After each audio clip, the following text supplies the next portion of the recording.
Hello everyone, it is so nice to be here with you on this very special day in this very special place. I'm sure we will have so much fun together and learn a lot from our leaders and colleagues. My name is Ellie, I'm on the HR Future Leaders programme here in the UK, and I will be your host for today alongside my colleague Ulash. You'll be able to see a picture on the screen now of me, and this was during my first placement on the UFLP programme when I was lucky enough to visit our Bangalore offices in India, one of the many exciting opportunities I've had with Unilever. And now over to you, Ulash. Oh, thank you, Ellie. I am so excited about today, guys. You know, when I saw this place and the energy of it, I was 100% sure that this is Unilever Future Leaders League. So my name is Ulash, and this is a picture from my first week at Unilever Turkey. And yeah, I joined Unilever back in Turkey, and I moved to the UK for an exciting global HR role.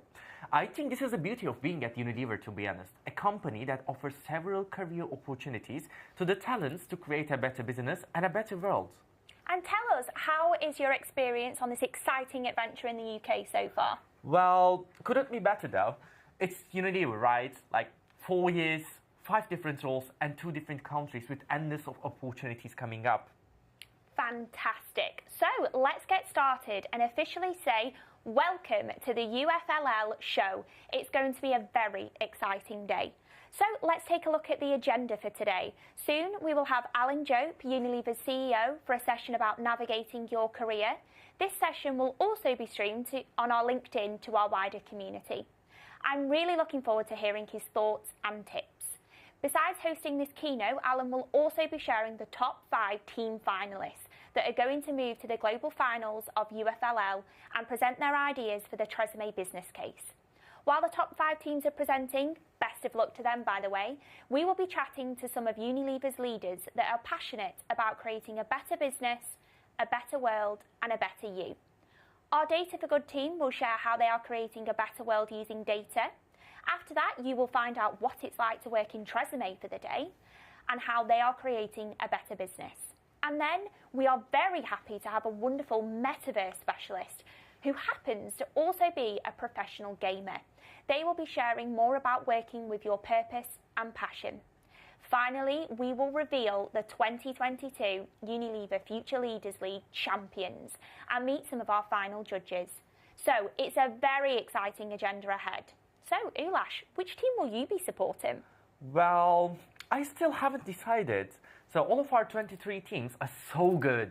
I mean, I heard the feedback from our judges yesterday in the semi-finals, and they were impressed by the solutions. Can we have like 23 finalists, Ellie?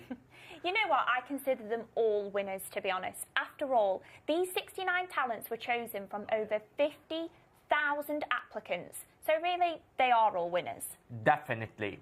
So a huge congratulations to all of our 23 teams across the globe. So let's meet some of them. Now, all of them were split into 5 different breakout rooms for the semi-finals, and they were mentored by a Chief Energy Officer, and how we call them as CEOs. They are responsible to energize them and support them in the past months. So, let's start with the team Dirt is Good.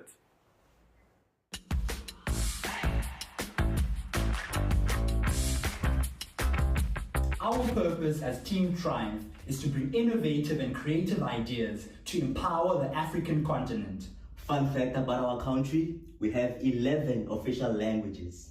My favorite Unilever brand is Vaseline because just like me, it's so versatile. You can use it on your body, you can use it on your face, and don't forget those lips.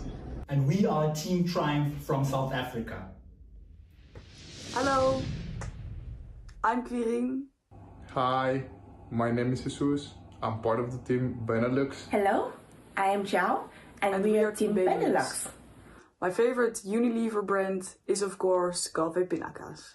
My favorite Unilever brand is the vegetarian butcher. The main reason why we decided to participate was to be able to bring a new perspective and learn from other teams around the world towards really cool brands and be able to challenge and how we can pursue these different characteristic projects from really cool perspective and learn the whole experience. Really happy to participate, and we're ready for the whole challenge. See you there. Merhaba, I'm Kuzey. I'm Vera. And I'm Sara. And we are Team Turkey. Fun fact about Turkey is that Santa Claus was actually born in Turkey. Yes, and why are we in the UFLL? Because we're really passionate about marketing. And my favorite Unilever product is Ben & Jerry's. What's yours, guys? Magnum, yeah. Mine is Dove. Finally, we're really happy and proud to be here. Congratulations and good luck to every team. Lots of love from Turkey. Sending love. Bye-bye. Hi, my name is Devru and my favorite Unilever brand is Kisan. Hi guys, my name is Pranjali and my favorite Unilever brand is Lakme. Hi guys, my name is Nusat and my favorite Unilever brand is Dove. And we are Team India. We want to participate in UFLL because we get the opportunity to represent our nation on an international stage. We also get to work together as a team to pitch our product innovation and working on the global brand TRESemmé. Since we're talking about TRESemmé, did you know that the word shampoo originated from India? The word shampoo comes from the Sanskrit word champu, which means massage. And this is our quirky fact. Our values come from our institute motto, which are courage and heart. We are really excited and are looking forward to the Unilever Future Leaders League. Thank you, Unilever, for giving us this opportunity. Hi everyone. My name is Madhita, and if there's one thing I'm passionate about, it would be metal music. My name is Dushan, and my passion definitely has to do with building out digital products. My name is Amar, and I'm big into MMA. Why UFLL for me? So I actually have the privilege of being a part of Unilever's finance team. But when you ask anyone about Unilever, they're known as this marketing juggernaut.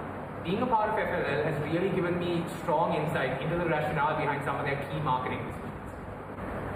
Did you know the first female Prime Minister was actually Sri Lankan?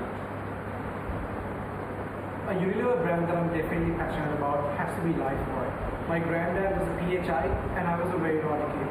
So I'd be outside playing and he'd make sure to instill practices of self-hygiene and self-cleanliness in me through Lifebuoy. We are Team Sri Lanka and we'll see you soon.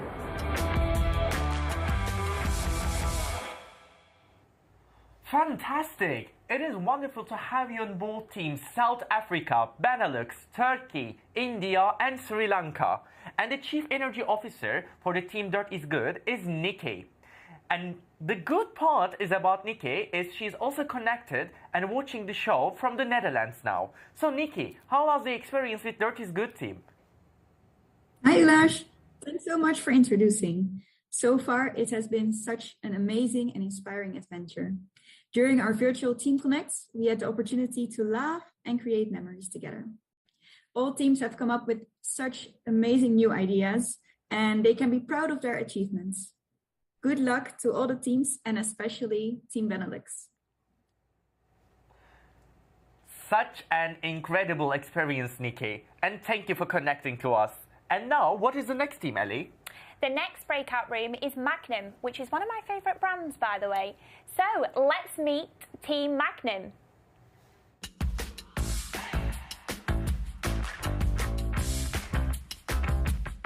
Apa kabar? I'm Jayi. Hello, I'm Chloe. Hello everyone, I'm Yishan. We are Team Malaysia. Hello, I'm Maria Tenido. I'm Samantha Onglatko. I'm Kathleen Yap. And we're Team Philippines. As communication majors, we enjoy telling relevant and purposeful stories across the media. In FLL Globals, we hope to bring an even more impactful message of Salon Gorgeous confidence to everyone, every day. We are committed to making the whole TRESemmé experience more meaningful, not just for the Philippines, but also the entire world. Hi, my name is Ryan. I'm Ruby. I'm Alvin. And we are Team Taiwan. So the reason why we attend FLL is because FLL gives us the opportunities to take knowledge from textbook into practice. And most importantly, it let us really get to know what brand marketing is all about. And for my passions and purpose, I think as a marketer, our greatest purpose and fulfillment is to make the world a better place by spreading the positive value and make sustainable living a commonplace for all planets. And as for my favorite Unilever brand is Snuggle, since my mom has been washing clothes with Snuggle since I was a child. And so the brand makes me feel warm. A distinguishing feature of Taiwan is night markets, in which various Taiwanese snacks are sold, including stinky tofu, bubble milk tea, and fried chicken cutlets. Welcome to Taiwan to taste these delicacies. See you next time. Bye-bye. Bye-bye. Bye-bye. Hello, my name is Isabel Barry and I'm representing Australia. Hello, my name is Rain and we're Team ANZ. Unilever's underlying purpose really aligns with my value system. I'm currently walking the Camino de Santiago in Spain and really taking the time to enjoy nature and really be present in the environment that we should be protecting. Team Magnum 好吃 美味 Magnum ay masarap matamis sangat sedap amat sedap Tasty. Yay. Amazing! Teams Malaysia, Philippines, Taiwan and ANZ. Welcome. And the Chief Energy Officer for the Magnum Room was Dinesh. Dinesh, could you please share a few words about your experience with us? Hi there. Hello. Thank you so much for the question. I really had a lot of fun. I think these guys were really energetic, came with super cool ideas. And if you watch the video that they did, they were full of energy. And I really thought I learned a lot. So it definitely made me feel a little bit younger because it was a very young, vibrant crowd. And I definitely had a bit of fun. So nothing but the best to all of them and my best wishes. And I really had a lot of fun. Thank you so much. Fantastic. Thank you so much, Dinesh. And thank you for taking such great care of these wonderful talents. And now, what's the next team? Well, the next breakout room is one of Unilever's tastier brands, and I'm in love with their spicy dipping sauce. It is Hellmann's. Here we go. Let's meet with Team Hellmann's.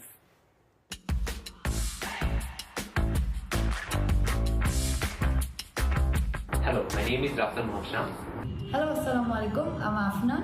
Hello, Assalamualaikum. I'm Abrar. And I'm from And we are in Bangladesh. Did you know that you can travel from one end of Bangladesh to another end in just 23 hours? FLL gave us the chance to gear up our innovative mindset and connect with bright minds all over the world. And we're super excited to show the world what we've got. FLL gave us a chance to meet bright new minds all across the world, work with the Unilever brand, and solve real-life problems. Boras, kabar? Senang berjumpa dengan. I'm Anet. I am Ansa. And I'm Nadia. We're from Team Indonesia. And we're ready to participate in UFLL 2022. See ya! Xin chào UFLL. I'm Huy Khang. We are from Team NTBMM from Vietnam. I'm really excited to be a part of UFLL Global Route. Can't wait to see all of you. Hello, I'm Lam from Team Vietnam NTBMM, and we are participating in UFLL Global 2022. Hello everyone, I'm Việt Hoàng from the team NTBMM and Xin chào from Vietnam. Hi guys, we're from Team China. I'm Yu Tian. I'm Tan Yue. I'm Situ Shangyi. So let me introduce some fun facts about China. One is, despite China being so large, we still only use one time zone. And the second one is the Forbidden City in Beijing. It's a palace complex, complete with over 9,000 rooms and filled with artifacts, history, and culture. And one last fun fact I'm going to introduce to you is that ice cream is actually originated in China as early as 3000 BC. And the original recipe consisted of milk, rice, and snow. And that's all about our team. Thank you. Bye.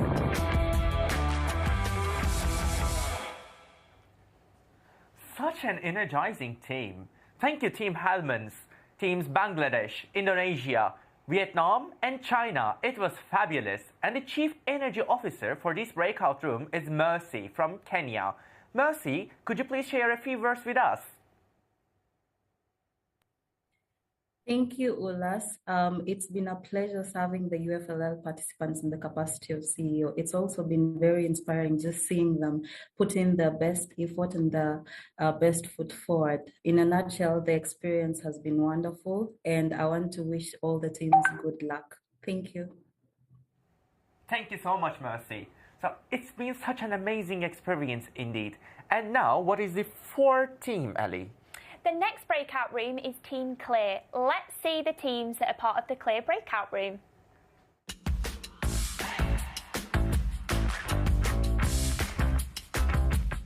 Hola amigos, ¿cómo están? My name is Henry and my favorite Unilever brand is Magnum. Hi everyone, my name is Monse and my favorite Unilever brand is the Vegetarian Butcher. Hey everyone, my name is Eduardo and my favorite Unilever brand is Axe. And we are Team Mexico. Do you know that Mexico is the only country around the world where its people eat nopal cactus? Do you dare to try it? Our purpose is to make self-development part of our daily routine in order to learn and innovate for the benefit for society and environment, spreading everything that we make, kindness and good energy.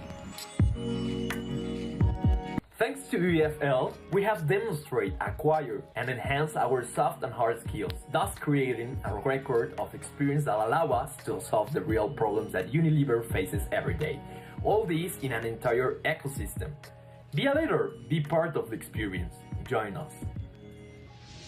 Hello, my name is Gianni White, and we are Team North America. My favorite Unilever brand is Vaseline. Hello, my name is Uzamaka Abana. We at Team North America. Fun fact about the USA is Americans eat about 100 acres of pizza each day. Hi, my name is Jada. We're Team North America. My purpose is to create a safe space where youth can develop and strengthen their athletic abilities. Hello, my name is Nathan David and I'm representing Ghana in this year's edition of the Unilever Future Leaders League. Hello, my name is Nanaya Damtua Anti. Hello, I am Barry from Team Supernovas and I'm super excited to compete in this year's Unilever Future Leaders League. I'm super excited to be participating in this business case competition and I'm looking forward to learning a lot from the other teams. My favorite Unilever brand is Dove. I believe this journey is going to be insightful, educative, challenging and most important of all, fun. Thank you Unilever for conducting such an amazing event and see you all come 14th this month. Hi, my name's Rebecca and I'm in the UK&I team and my favourite Unilever brand is Dove. Hi, I'm Amy, I'm from the Unilever UKI team and my favourite brand would have to be Vaseline. Hi, I'm Ines, I'm from the Unilever UK&I team and my favourite brand is Domestos. Hi, I'm Mia and my favourite Unilever brand is Shea Moisture. Hi, my name is Emma and my favourite Unilever product is Vaseline. Hi, I'm Ruben and my favourite brand is Domestos. I am loving these. Welcome teams Mexico, USA, Ghana, UK and Ireland and UK Global. And the Chief Energy Officer was Patty. Patty, please could you share a few words with us about your experience with Team Clear? Sure. Yes. Well, first of all, thank you for inviting me. This experience has been amazing. I had the opportunity to interact with a lot of students all around the world, and it's been really interesting to see how they connect and to learn from them. So I know that they're having fun as well as I am. And yeah, it's been amazing, fun, and really, really wonderful to interact with many people from around the world. Thank you for the opportunity. Thank you for sharing this amazing experience, Patty. Now moving to the last breakout room. Ulash, can you do the honours? I certainly can. The next breakout room is a brand that won't let you down. Do you know what? I was also part of the content team back in 2019 when we have UFLL, when that brand sponsored the event. So let's meet Team Rexona.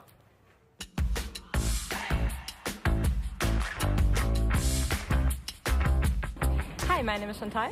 My name is Tao. And my name is Cha. And we're Team DACH. We're representing the countries Germany, Austria and Switzerland in this year's UFLL. Germans love food. Did you know that we have 1,500 types of beers, 300 types of bread and 1,000 types of sausages?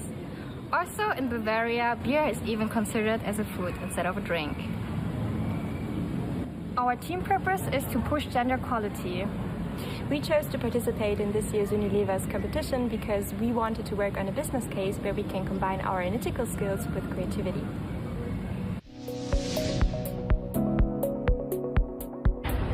Hello, my name is Dorothea Zakarias and I am from Team Hungary.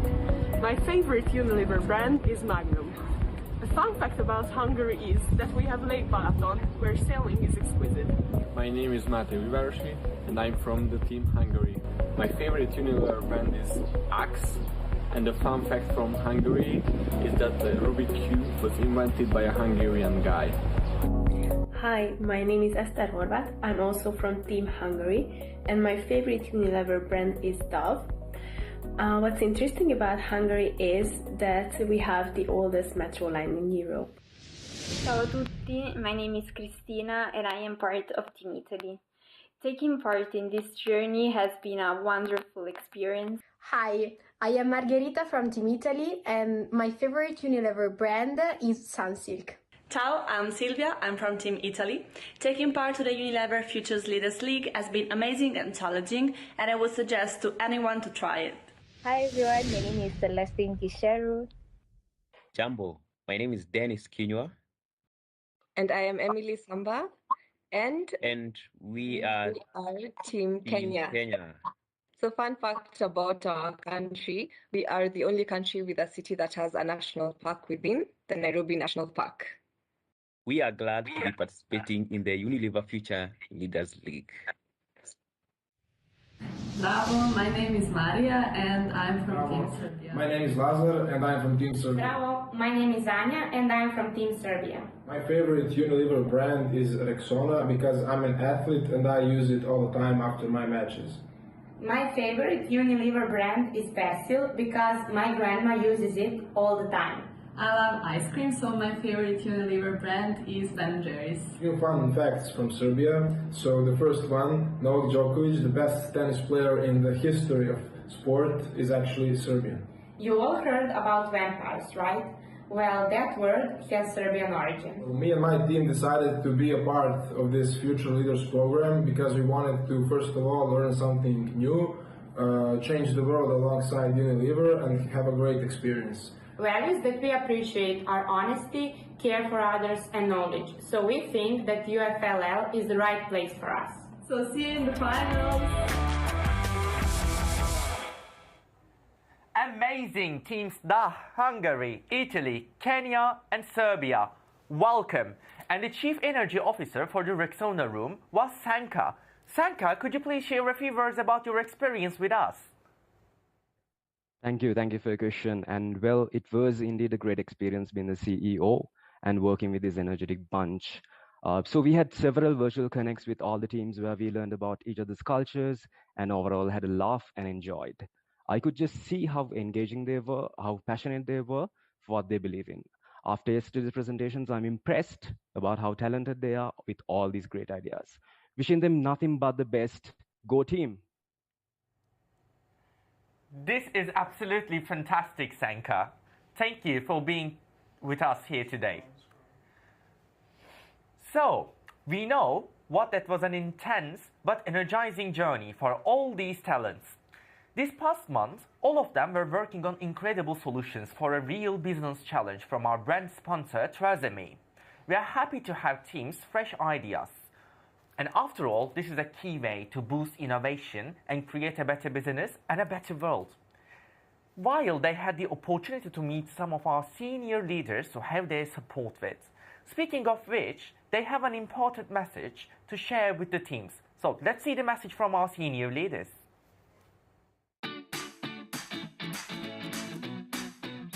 Hi there, my name is Anish. I'm part of HR team based out of Sydney. I'm head HR for Australia and New Zealand business. Many congratulations to our ANZ team for making to the global round. I'm sure with your experience, expertise, knowledge, you will give lots of insights and values to our beautiful brand TRESemmé. Enjoy the experience and have fun. Wish you all the very best. Good luck. Hi everyone, a big hello from Dhaka. Here's wishing all the finalists of FLL very good luck for the event. It's really a big one. And I want to wish special luck to Team Dependables from Biz Maestros in Bangladesh. All the best. Go out there and capture the world. Bring the trophy back to Bangladesh. All the best. Hello. Greetings from the Netherlands. Congrats on making it to the global final of the Future Leaders League. And of course a bit of extra congratulations to our Dutch team. Very proud that you made it. All the best of luck to you. And of course all the best of luck to all of the teams from the globe making it to the Future Leaders League final. My tip for today, please have loads and loads of fun, enjoy it, learn a lot. Good luck! Hello everybody, this is Denver from Unilever China. And I'm glad to use this opportunity to express my congratulations to you all. You are from different countries and now you are here to join the Unilever Future Leader League. And I think this is one of the key impressive experiences in your life. Please enjoy it and enjoy the competition to have some interactions with the people from different countries. You will achieve a lot. Special congratulations to Team China. Keep on going. Thank you. Hello and a hearty Moin Moin from Hamburg, Germany. Good luck and all the best for you all competing in this year's Future Leaders League. And congratulations for reaching the global finals. A special toi toi toi to the team from DACH. You can be really proud reaching the global finals and well deserved. Nevertheless, I'm wishing you all from all around the world all the best. Good luck, fun and success. And keep in mind, stay calm, brave and try always new things. Hi everyone, greetings from Hungary. I wish you all the best and you should be really proud of yourselves that you are here in the finals and good luck to you all, especially Team Hungary. Hi, I'm Jasmine Kaur, the Employer Brand Manager of Unilever India. We're super excited about the Unilever Future Leaders League and really looking forward to seeing our top teams, Pranjali, Devrup and Mithak, do their best and make India proud at the global stage. Here's wishing luck to all the participants. Hi, my name is Willy Sailan. I'm from Indonesia. I would like to firstly congratulate all of you for reaching this global stage of Unilever Future Leaders League. I hope that you have enjoyed your journey so far and best of luck to the rest of the competitions and especially to the Indonesia team. Hopefully you're becoming the global #1 FLL champion again. Best of luck everyone, take care. Ciao, buongiorno, hello from Italy. I'm Alice Taylor, I'm the HR country lead for Italy. Wanted to send you all a big congratulations for reaching the final and good luck for the next stage. I'm sure you will all be great. Hello everyone and greetings from South Africa. Good luck to all the participants in this year's Future Leaders League. Congratulations in reaching the global finals.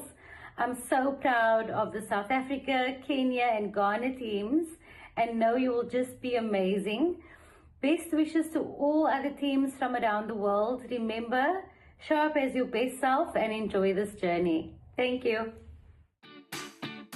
Hello everyone, apa kabar? Greetings from Malaysia. Big congratulations to everyone for reaching the global round of Future Leaders League. I'm sure you will all rock the stage. A special shout out to the national team from Malaysia, Jiayi, Chloe and Yisha. The entire Unilever Malaysia team is rooting for you. I'm sure you will be doing your very best and make us proud. Good luck to all teams. Hope you will all have an amazing time at FLL. Hola, greetings from Mexico, and good luck to all participants competing in this year's Unilever Future Leaders League. Congratulations on reaching the global finals. We are very proud of you. Wishing the best to all of you around the world. Team USA is in the building. At wish you luck, but you don't really need it. You've got this. Hi, everyone. Greetings from the United States. Just passing on a very quick message encouraging all of the participants competing in this year's Future Leaders League. Congratulations on reaching the global finals. It's a tremendous achievement to make it to this point. And as I mentioned, I wanted to encourage you and your local teams on this next step in the competition. You should feel very proud to have reached this point. And so all of us here across Unilever are wishing you all the best and providing the most encouragement as you make it to this next stage of the competition. So good luck. Take your time as you're presenting and answering questions. And congratulations to the final selected team. Thanks. Hello from the Philippines, and congratulations to all the teams that have made it to the FLL Global Finals this year. Particularly to Team Philippines, Ria, Sam, and Kathleen. We're already so proud of you. We hope you raise the Philippine flag high and proud in our global finals, and also that you don't forget to have fun. All the best! Hi! Greetings from Unilever South Central Europe. I'm Irina from Romania. I want to wish good luck to all of you reaching the global finals. Also, I want to wish best of luck to the Serbian team that I'm really proud of. Guys, I know you've worked so hard to get this far, and I know it won't be easy, but I know also that you are up to the challenge. Please remember, victory is in having done your best. If you've done your best, then you've won. Good luck. Hi everyone, Ayubovan. A very warm welcome and good wishes to all the participants from around the world who've made it to this finale of Unilever's Future Leaders League. I'm so proud of you, Team Sri Lanka, for making it to this stage. Please remember that it's not about the destination, it's all about the journey. So have fun and be yourself. Hello everyone, this is Kelly from Taiwan HR team. Congratulations to all the participants representing a market to attend this global finals of Unilever Future Leaders League. I believe this will be a fantastic journey for you. And Team Taiwan, hope you all enjoy this stage and have your best performance in the final presentation. You are the best. Wish you all good and having fun. Hello and merhaba. Greetings from Turkey. Best of luck to everybody competing this year for the Future Leaders League final. You've made it to the final, which is really fantastic. Dear Team Turkey, Vera, Dennis and Sum, your way to the final has been inspirational to many. I'm grateful for all your efforts you have put into that. I wish best of luck to all the teams across the world. We do our best when we bring our minds and hearts together. Be your best and marry your mind and logic with empathy and your heart. Hi, it's Richard here from Unilever in the United Kingdom, wishing the very best of luck to all of the competitors in the Unilever Future Leaders League finals. Congratulations for getting to the global finals. You're all going to do brilliantly. Don't forget to breathe, don't forget to have a lot of fun, and don't forget that what you're doing is going to make a difference for our company. And please, don't forget to not be as good as the two brilliant teams coming from the United Kingdom. Hello, xin chào, and greetings from Vietnam.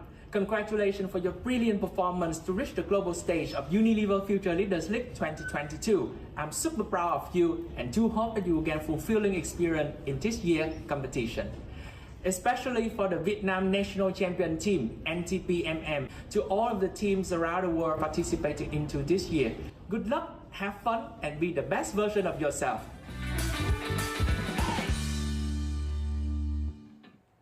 Wow, it's so great to see such incredible energy coming from our leaders. The Unilever Future Leaders League is coming to its 10th edition, and it could not be more special. Thank you participants, leaders and Unilever's teams from across the globe for being part of this special moment. In a few minutes, we will be joined by Unilever's CEO, Alan Jope, for today's live on Navigating Your Career, sponsored by Unilever Future Leaders League. If you would like to know more about it, visit our website www.unileverufll.com. Now, Ulash, let's take some time to grab a tea, water, and maybe even an ice cream before our next session. See you at 12 UK time. See you soon.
everyone, and hello to our UFLL participants and LinkedIn community.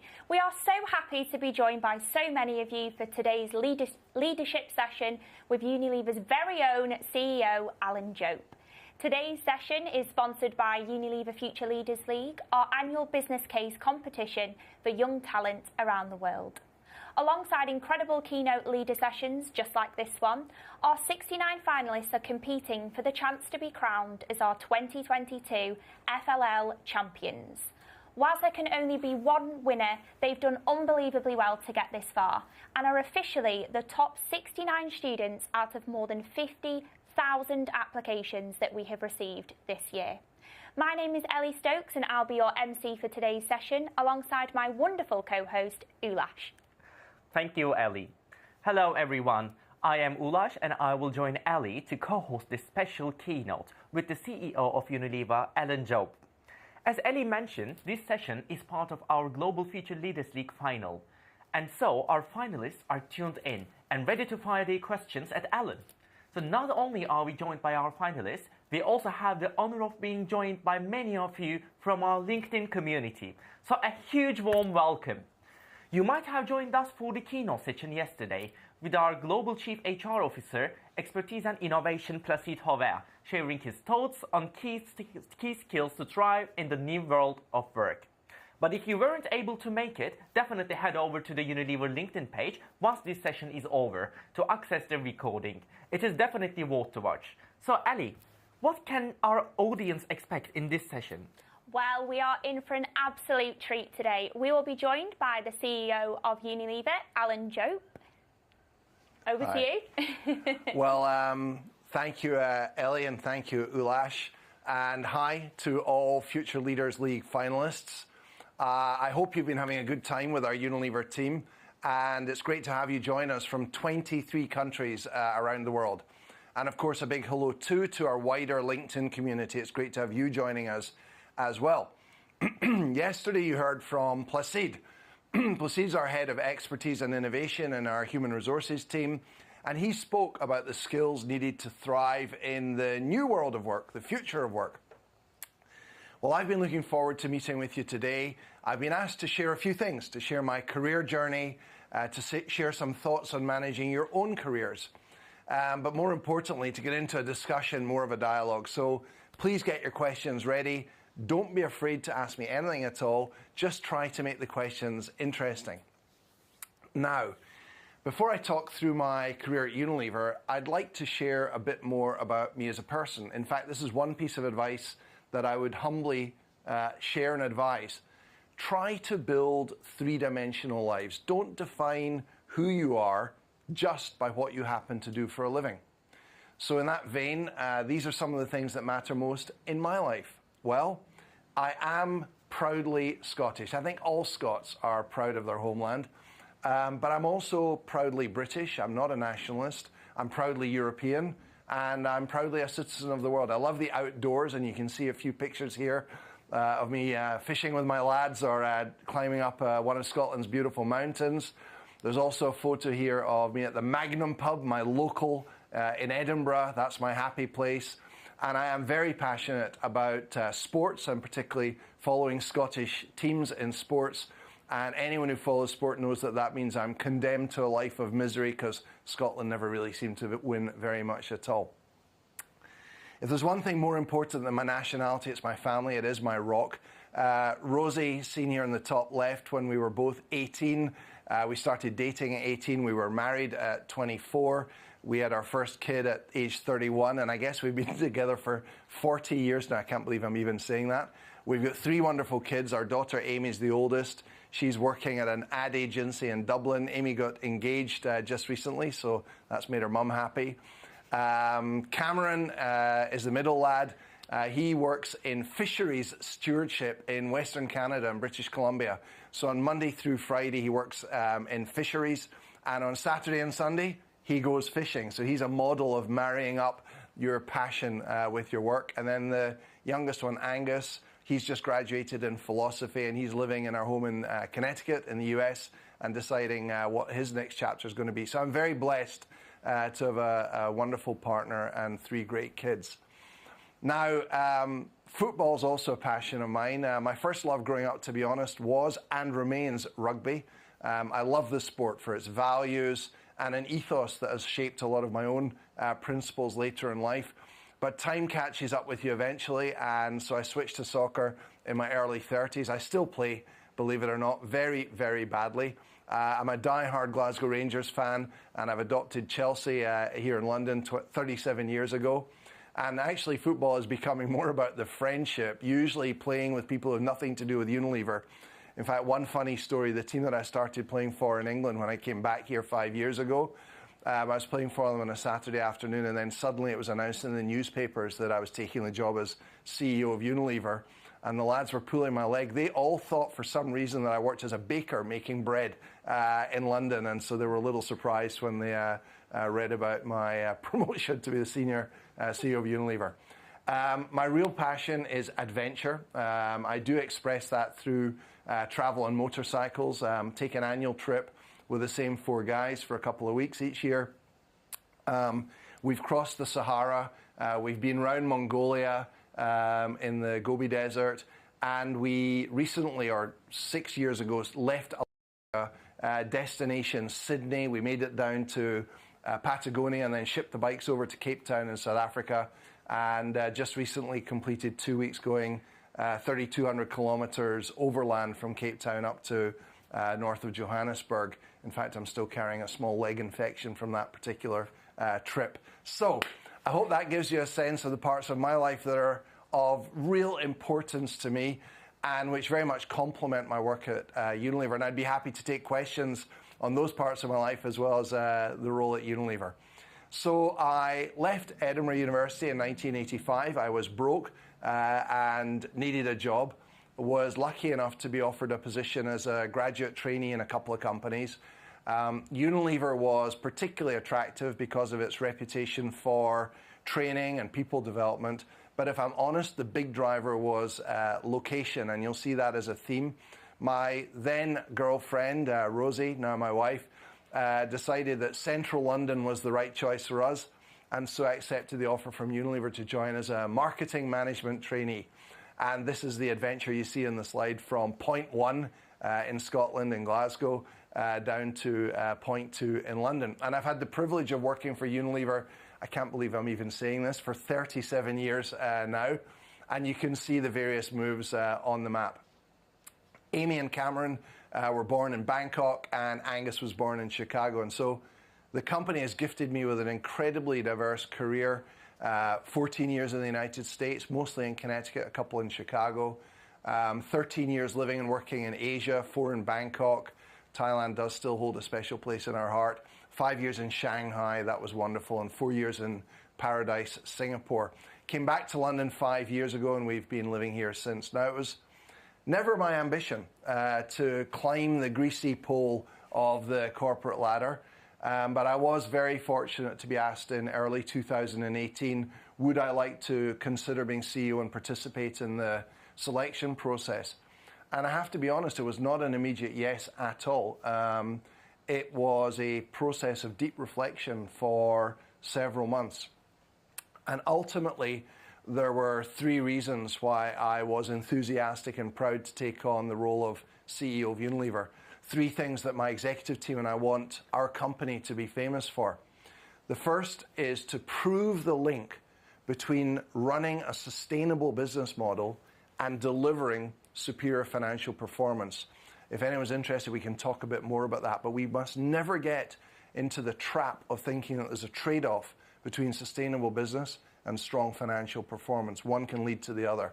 It's not profits or purpose, it's profits through purpose.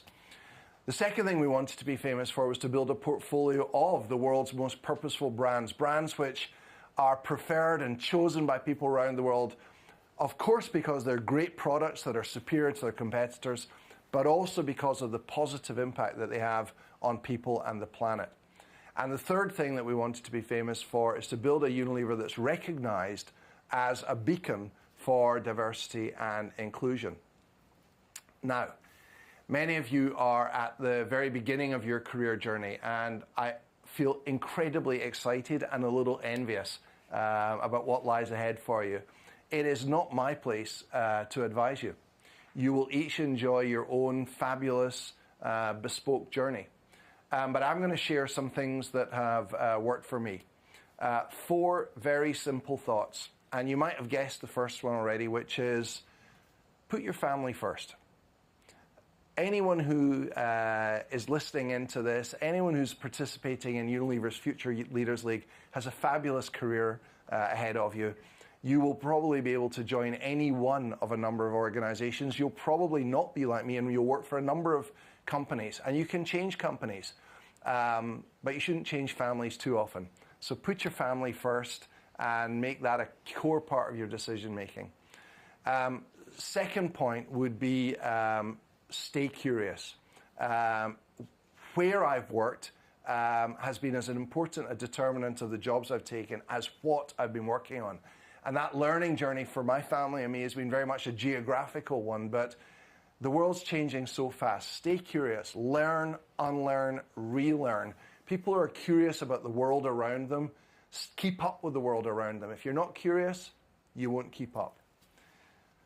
The third piece of advice would be very simply, do a great job. Set high standards in whatever assignment you've been given. Play to win. Don't be afraid to fail. I've made tons of mistakes, loads of failures. But I want to highlight a personal ambition paradox.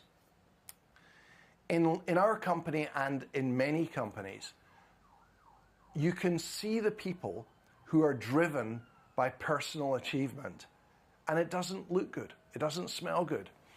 You can also see the people who are driven to deliver in the assignment that they've been given. And there's this paradox that the people who are always worrying about their own progression, looking a little bit further down the road, frankly trying to curry favor often, it backfires. And the people who put their attention on delivering the best possible outcome in the assignment they've been given seem to rise up the organization. So this is a challenge because you should hold high ambition for the responsibilities you've been given, but try to suppress your own ambition and let it be expressed through the delivery that you're able to demonstrate. And then the fourth is a very straightforward piece of advice, which is be kind to people. I'm not a particularly religious person, but I do believe in some kind of universal karma. And if you go around treating other people with kindness and respect, I feel it comes back on you in ways that you'll never see, and vice versa. So, you know, it's too easy to say to people, have a purpose in life. It's very easy to say. It's extremely difficult to distill your own purpose. But I would encourage you to know what is important to you. Is it achievement? Is it the social value of work, being around people you enjoy being with? Is it learning and experiencing new things? Or is it power and money? And I can tell you, I would have not been able to answer those questions till I was about 40 years old. Believe it or not, reaching the age of 40 will be an early milestone in your productive lives, even though it may feel miles off now. Don't panic if you're not clear now about your purpose, if you can't articulate it, but try to have an inner compass on what's important to you, what energizes you, and let that guide your actions and your choices. Now, as it happens, I express my purpose as to lead the adventure. I love adventure in my personal life, and my years with Unilever have certainly had their fair share of adventures, I can tell you. I think that's why I've stayed with the company, that new experiences and sense of adventure, but also our company's special culture. So try to work out what really makes you tick and go for it. But put your families first, try new things, aim high, and be kind. So let me wrap up here so that we've got plenty of time for questions. And I'd like to invite back Ellie and Ulash, who are going to moderate. Guys.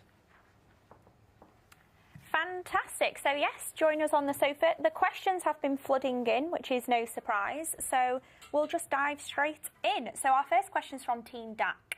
And they have put to you, what has been your biggest challenge in your career and how did you overcome it? So not everybody may know what DAC is. It's Germany, Austria, and Switzerland, and you know, fantastic part of the world. Gosh, I've had many challenges. I do remember I'd been put in charge of half of our North American business at quite a young age. I was about 34, I think. and we were introducing a new IT system in the middle of the year. So we shut down the old IT system on June the 30th, flipped the switch on the new IT system on July the 1st. It did more or less work, but when everything came up, by the end of July, we realized we had a massive hole in our performance. Our sales were going to be off by, I think, 400 million versus our target and forecast, and we had a gigantic profit hole as well. And I can remember the first time our CFO told me that, I was like, no, you must have got that wrong. Double check the numbers. He came out and said, no, it is. That's the size of the problem. And I remember having a physical reaction, the kind of blood draining out, feeling sweaty. And what we did was we got, we pulled the leadership team together, 10 or 12 of us. I said, bring your budget books and let's see how much money we've committed. And we ran through all the budgets in the company and said, right, anything that's committed, we got to pay. Anything that's salaries for our people, we got to pay. But anything that's discretionary, we don't have to, is uncommitted. And now what are our real priorities? And that uncommitted money, how are we going to spend it? And that took us from a feeling of constraint and threat into actually a feeling of opportunity, that we had this unbudgeted amount of money that we could choose what we wanted to spend on. And I learned two things from that. First is, as soon as you're in a big problem, get your team around you immediately. And the second is, nothing's insurmountable. There's always a way through. Fantastic. Thank you so much. It's been an absolute pleasure, Ellen, to hear from you. And literally, teams are bombing us with the question. And the next one is coming from our finalist teams from Mexico. Hey, Alan. On this side in Mexico, we are so excited for having this opportunity to talk to you. Besides, thank you for all these value tips. I'm sure that are going to be very useful for everyone in this room. Ergo, we believe that every career is full of challenges and difficult decisions. So, we have a question for you. What are the skills needed for tomorrow? Thus, in order to one day become a CEO. Thank you very much. Thank you. Well, first of all, I'm not sure everybody should want to be a CEO. It is a very, very demanding role, and many people will have wonderful lives and great careers without becoming a CEO. And it's only for a few people to set that as an ambition. It certainly was never my ambition. I'm going to draw on Unilever best practice here.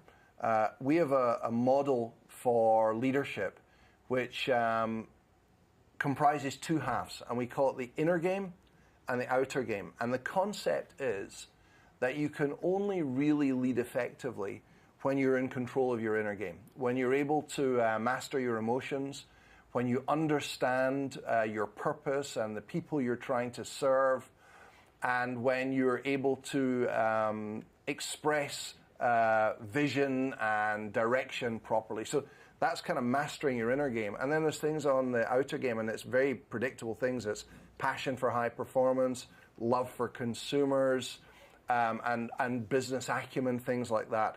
And I think that's true for anyone in business these days. There are certain hard skills in business which have been known for a long time, but the emerging best practice is to understand that you can only really lead effectively when you complement those hard skills with some level of personal mastery.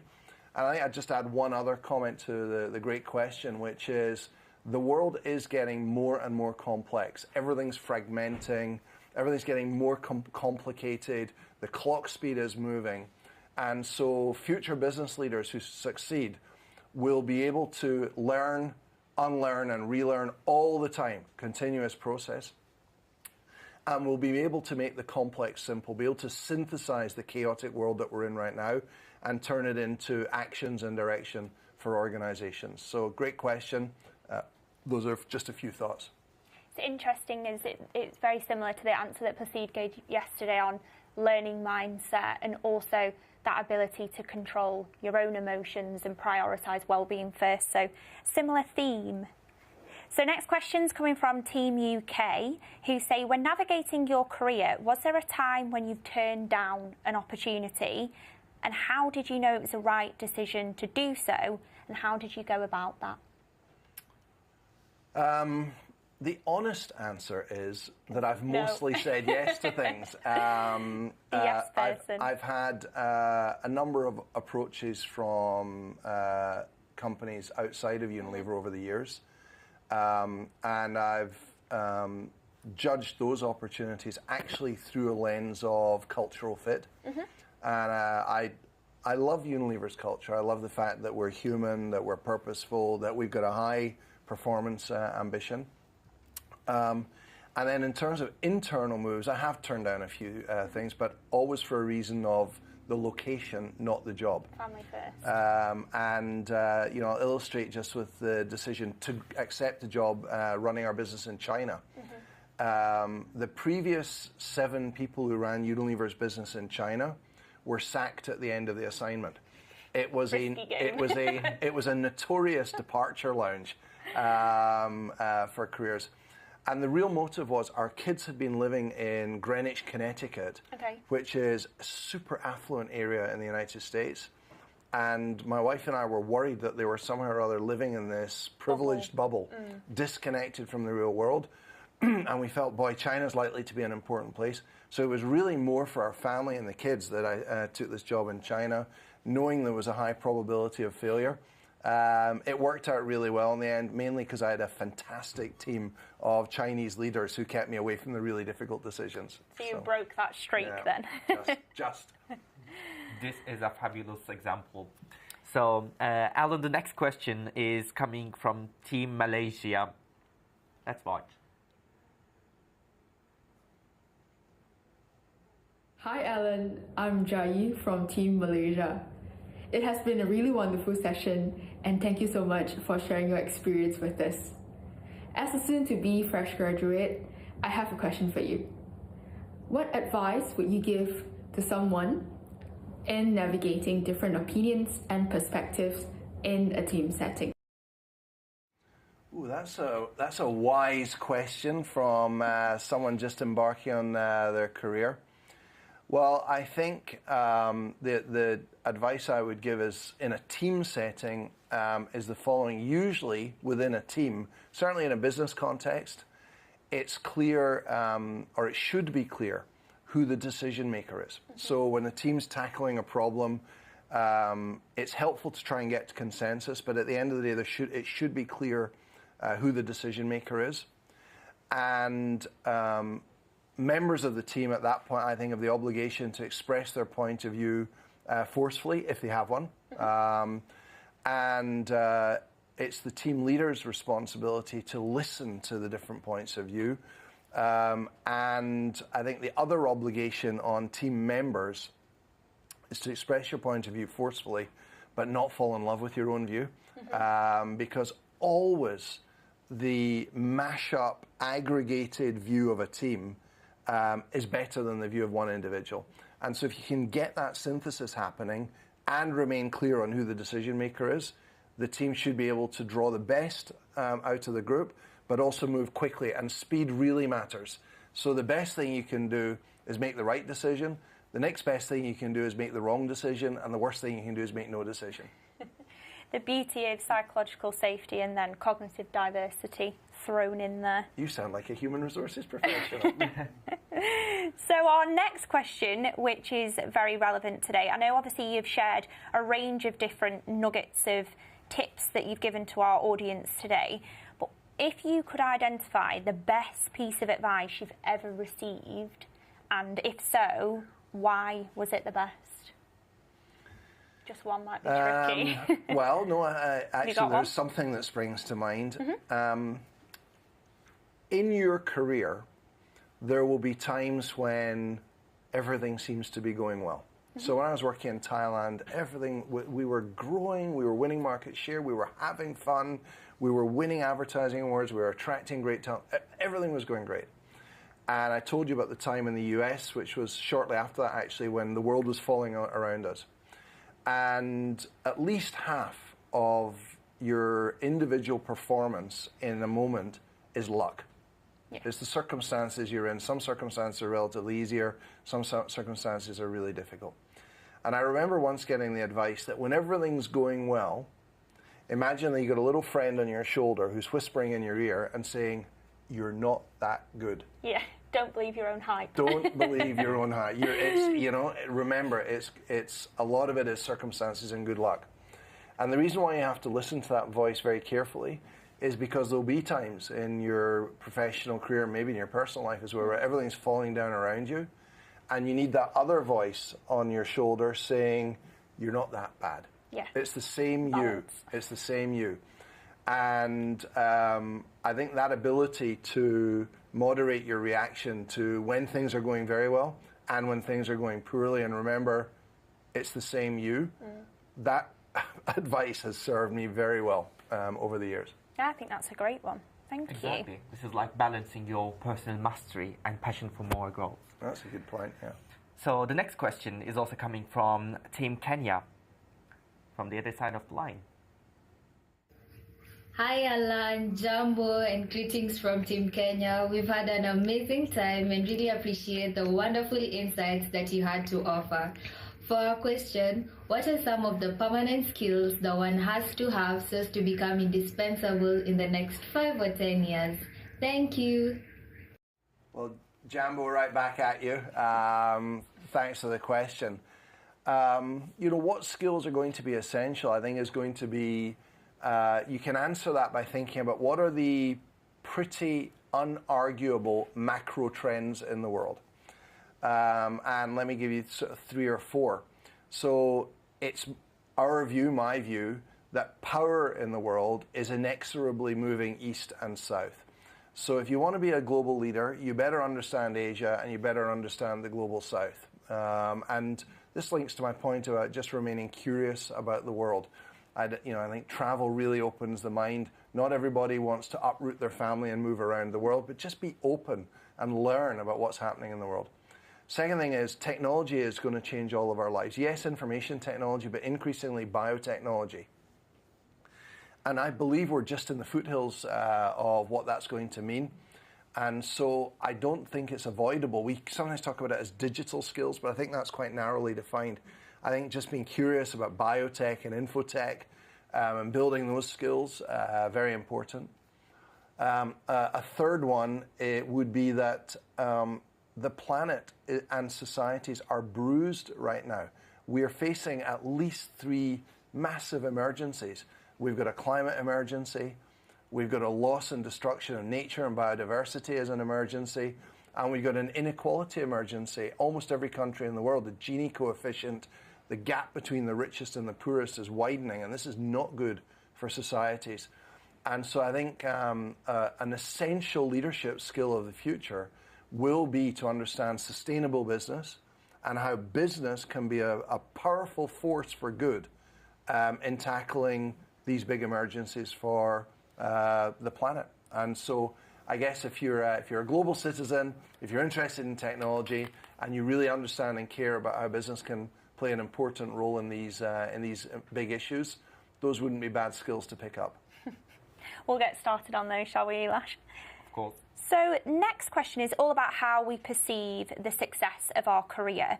And in your experience, how should we measure the success of our careers, either short-term or long-term? And do you have any tangible or intangible metrics that the audience can keep in mind as they navigate their careers? Quite a long question. You have to know what's important to you, and that should be your benchmark. It's not for everybody to be obsessed with upward movement in an organization. It is for some. And Unilever, of course, is, we've been through all the diagnostics, the best thinking on leadership development in the world. And I remember I went through an exercise where you filled out 200 questions and they gave you a diagnosis of your core motivators. What are the things that drive you? And it was on 3 dimensions. One was output and impact. The second was reward, so financial reward, signs of power and success. And the third was the social value of being in an organization and working with people. And you might be able to guess what my profile was. So my profile was a deep V. I was very high on impact, I was very high on working with people, and I was very low on power and reward.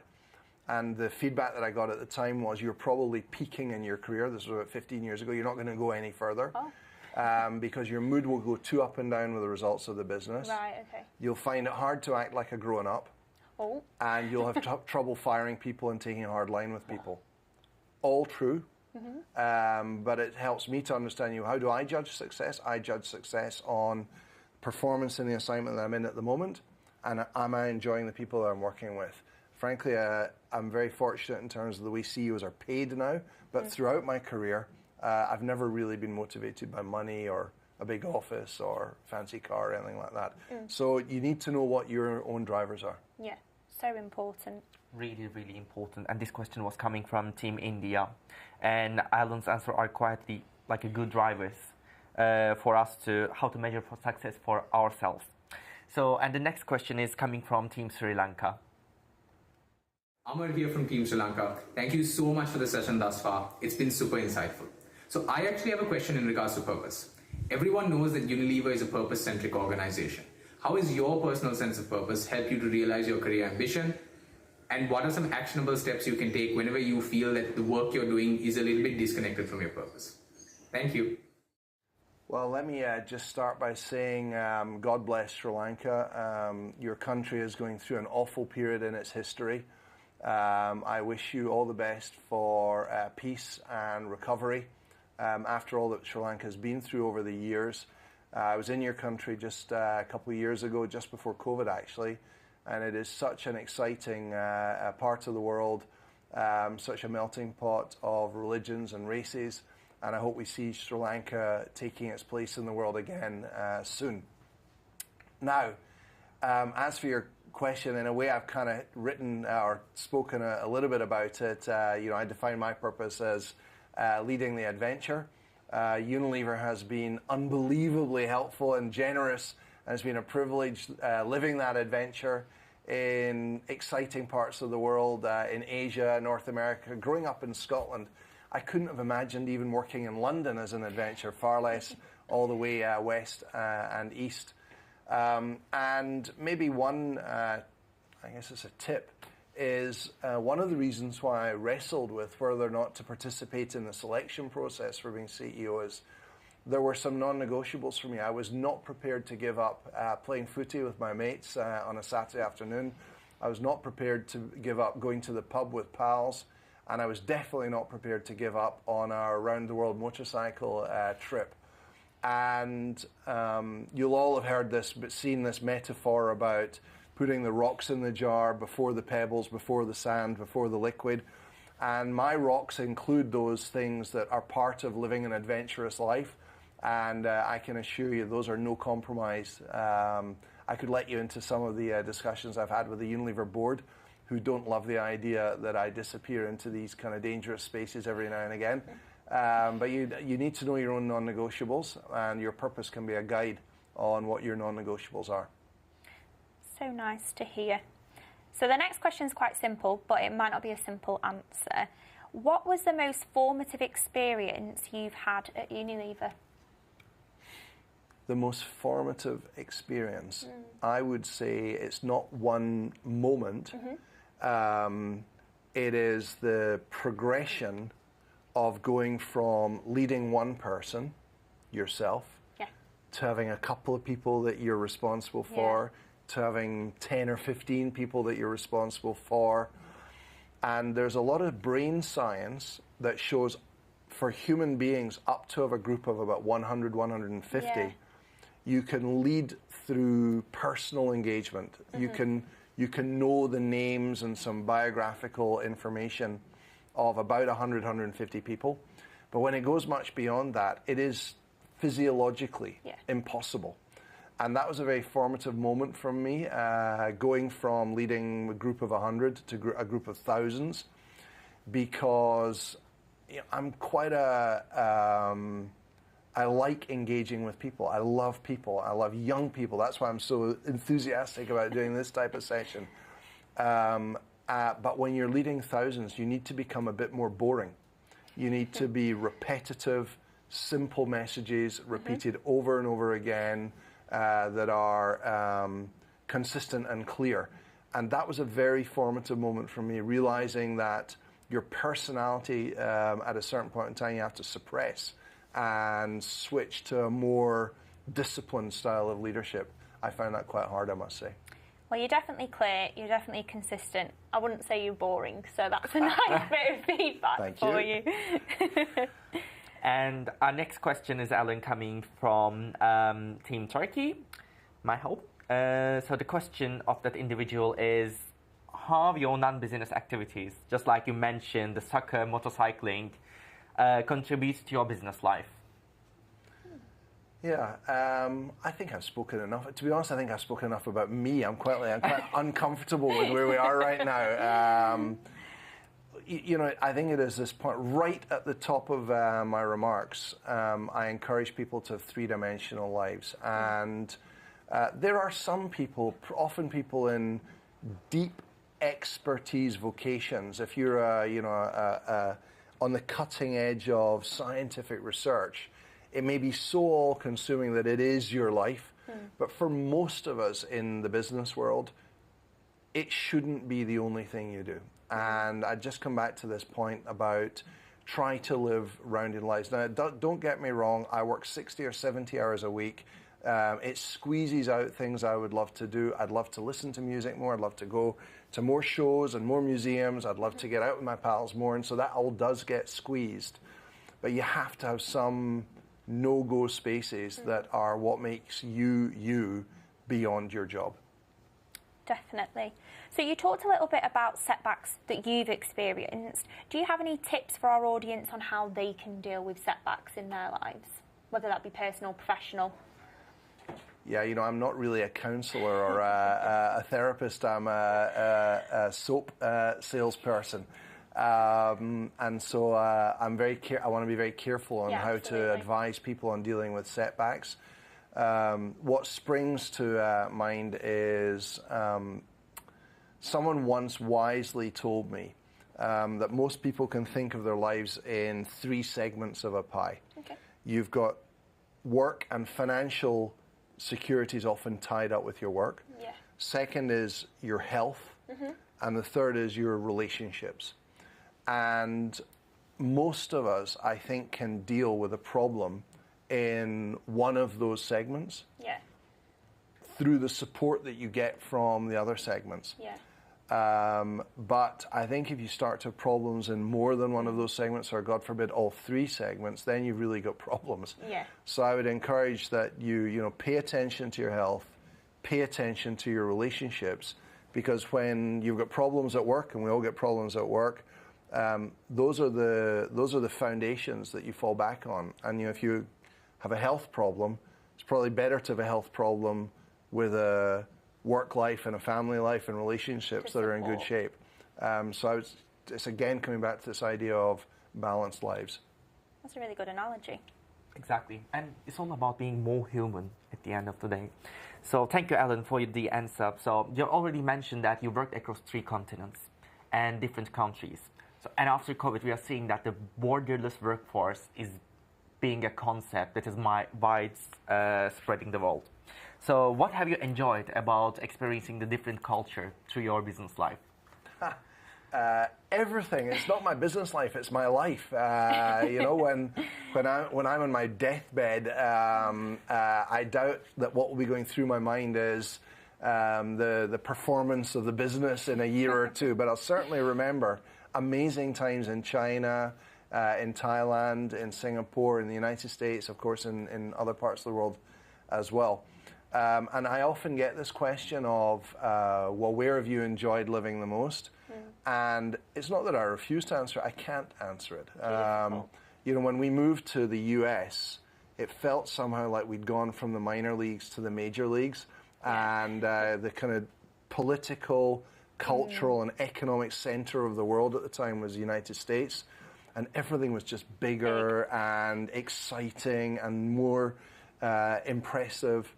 And then in Thailand, the culture of Thailand is really special. The aesthetic, the language, the food, of course, the extreme caring that people show for each other. And of course, when a couple of your kids are born there, it leaves a mark. And then China, in a way, when we arrived in China, it was the new expression of where is becoming the cultural, political, economic center of the world again. But with the additional point of speed, just things happen in China at such incredible breakneck speed. And that's energizing and exciting. And then Singapore is the best run company in the world. And that was one of the things that we enjoyed about Singapore. It just is so brilliantly run. And sometimes I hear people say Singapore is a boring country. I think they must be boring people. There's tons to do in Singapore, and particularly in the surrounding area. So different parts of the world can give you different things, and we should look for that and enjoy it.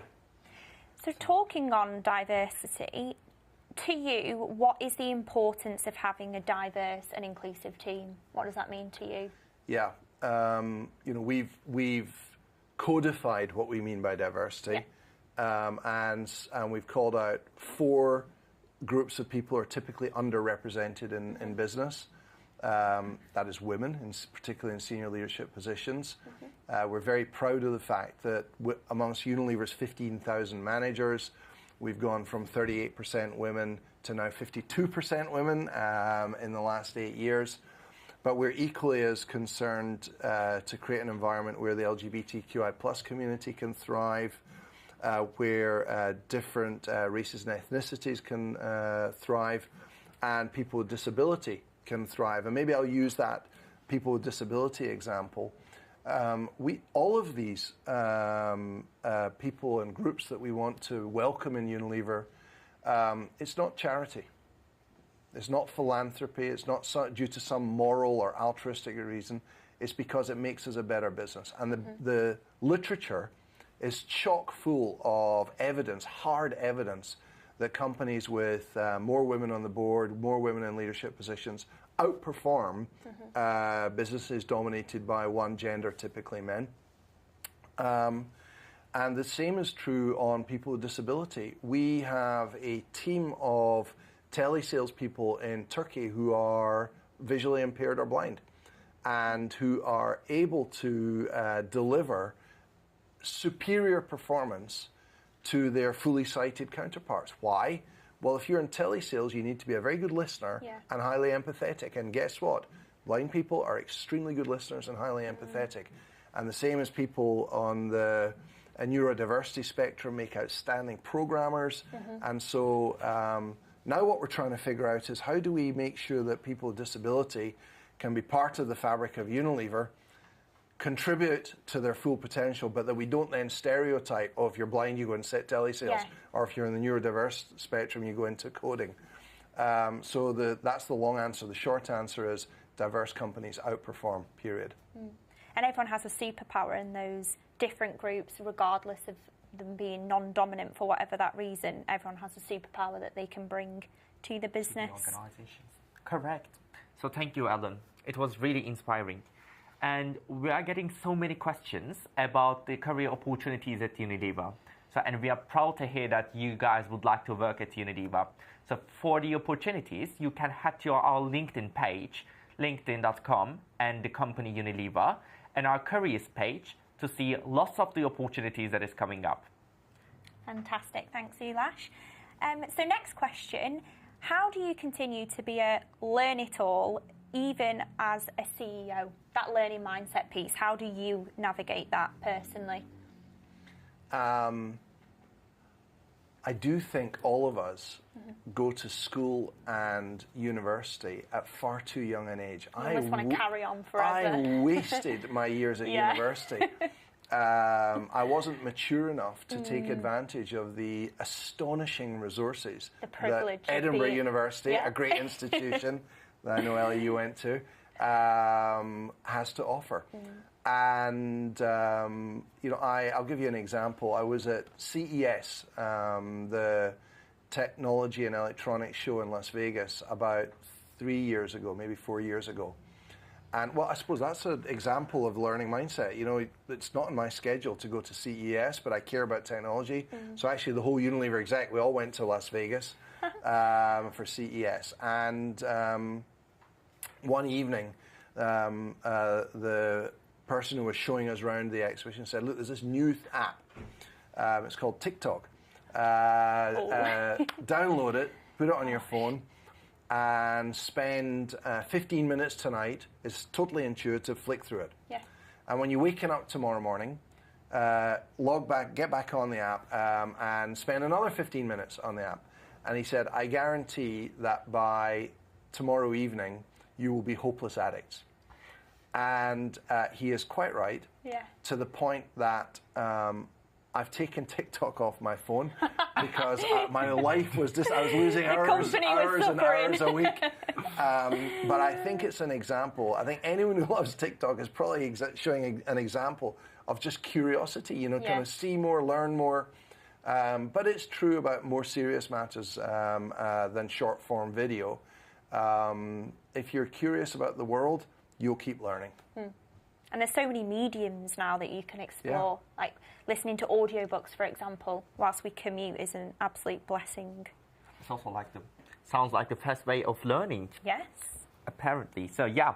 So the last question, Alan. Phew. Yeah, it is. But I also really wanted the answer for this question. Yeah. What would be your next adventure after being the CEO of Unilever? Well, I don't know. I'm well into my 4th year in the job. I'm not going to be a 10-year CEO, I can tell you that. And so I do need to start turning my attention to that very question. It won't be another 60-hour-a-week executive job, I can tell you that. I've got too many other things that I want to do. I've never been a non-executive director of a company. Quite look forward to doing that. I do get a few offers to do that, so that'll be part of it. I want to do something that gives back to society. I have the privilege of chairing something called Generation Unlimited. It's a UNICEF exercise. It's a big organization that is creating opportunities for young people around the world. I want to finish getting our bikes to Sydney, Australia, and I'll be able to put more. At the moment, I rely heavily on the other 3 guys to do some of the planning and research. I'll be able to take more of that burden. I want to spend more time with my kids. I'll probably go fishing with Cameron a bit. So it won't be it will not be a adventure that has only one dimension to it. It will be lots of different things, and I'm certainly not worried about filling the days. Got plenty to do. Fantastic. Well, thank you so much. That's all we've got time for on the question front. I think we got through a good set of questions, but it's probably time to let you catch your breath now, maybe have a quick glass of water. But thank you to everyone so much for joining us today, and thank you obviously to Alan for sharing his career tips and thoughts. It's been a pleasure to learn more about your career journey, and I'm sure everyone's really enjoyed learning about the fun experiences that you've had along the way. I'm sure everyone that's tuned in has gained something from listening today, and hopefully you all feel super uplifted by Alan's pearls of wisdom. This has been a really incredible session, and for now it is time for us to bid farewell and love and leave our LinkedIn audience. Alan, just before we finish, any sort of final words that you'd like to share with the community out there? Well, I must say this has been the most enjoyable part of my week so far. Nothing gives me more pleasure, more inspiration than engaging with young people, hearing what's on your mind. Of course, wishing everyone who's listening all the very best with your future careers. I'm sure they'll be awesome. A huge thank you to our LinkedIn community for joining us as well. I think we've had well over 1,000 people register. I hope you enjoyed the session. Yeah. Well said. And thank you, Alan.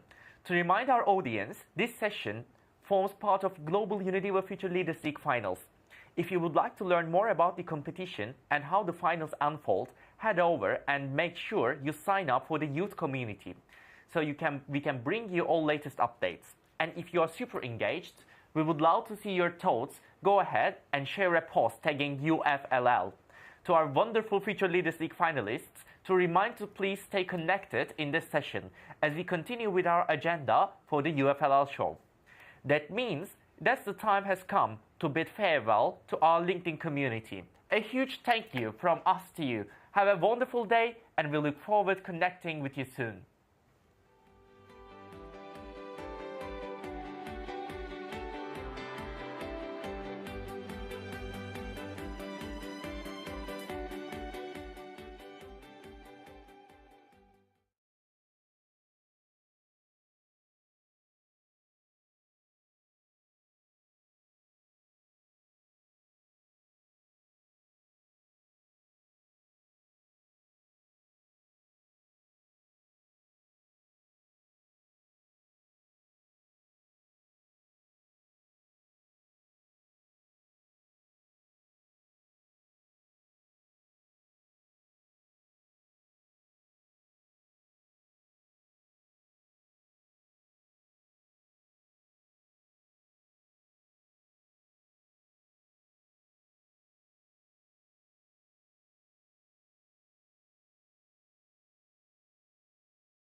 Welcome back everyone, and hello again to FLL finalists.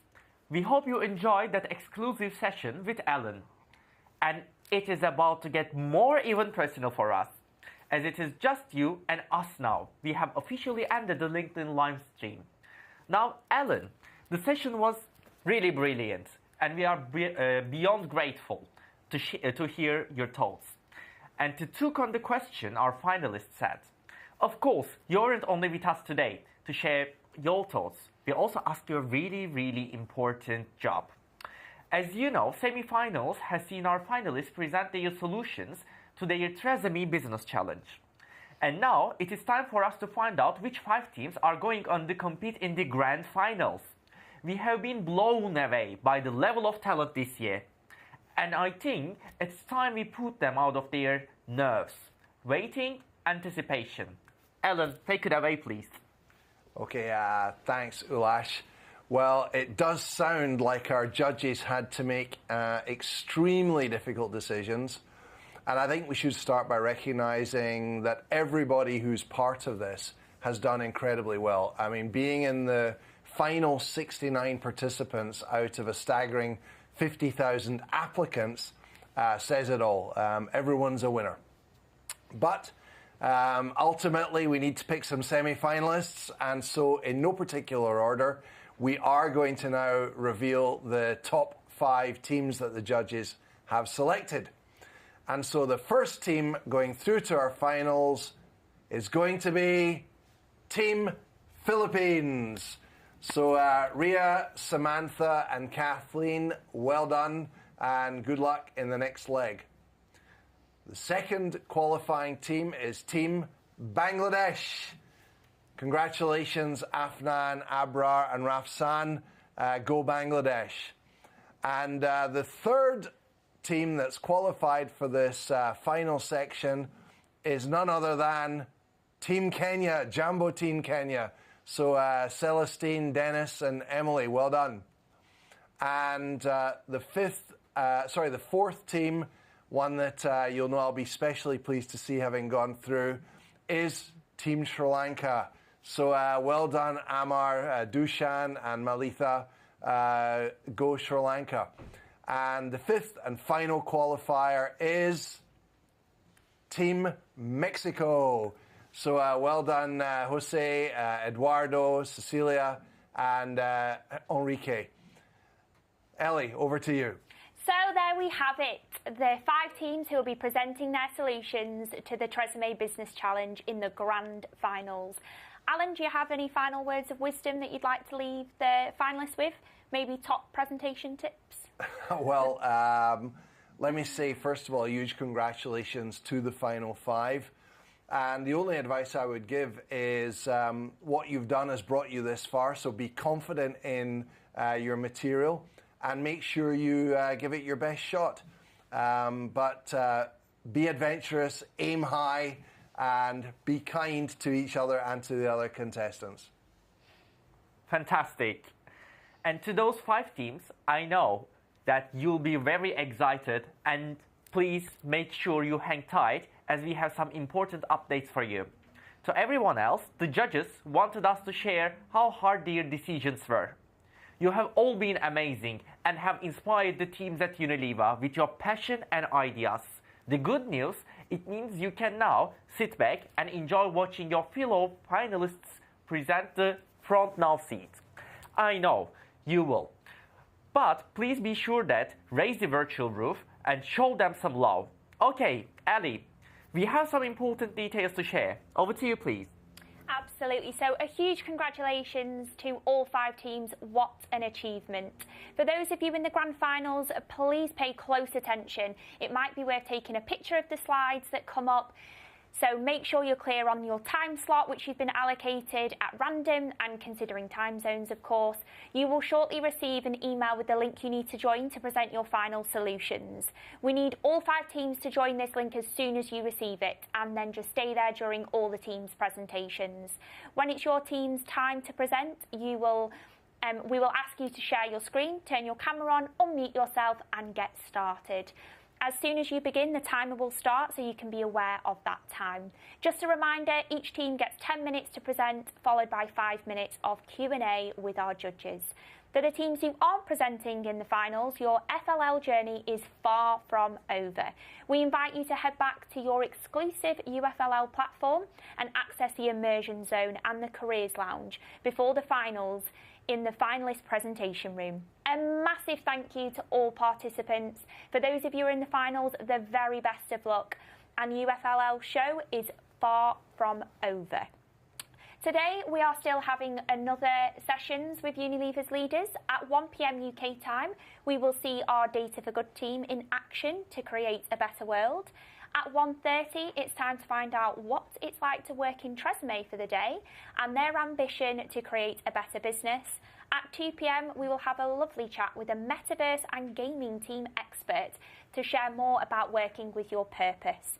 And finally, of course, we will find out the 2022 Unilever Future Leaders League winner. That's a lot of incredible sessions. So over to our YouTube audience, join us for these great chats. For now, we're going to take a very short break to get things ready for our next session. So see you at 1 p.m. for the Better World session with the Data for Good team in action.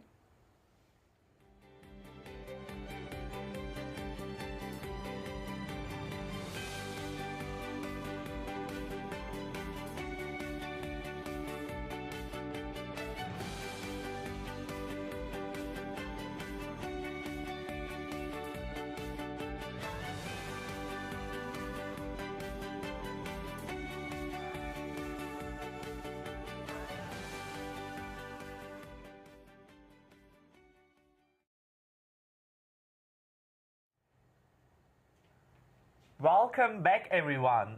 I hope you all enjoyed our fantastic career keynote session with our CEO, Alan. Congratulations once again to all of our finalists. Best of luck in your presentations. And next up, we have another exciting session with some very special guests. I'm very excited about this one.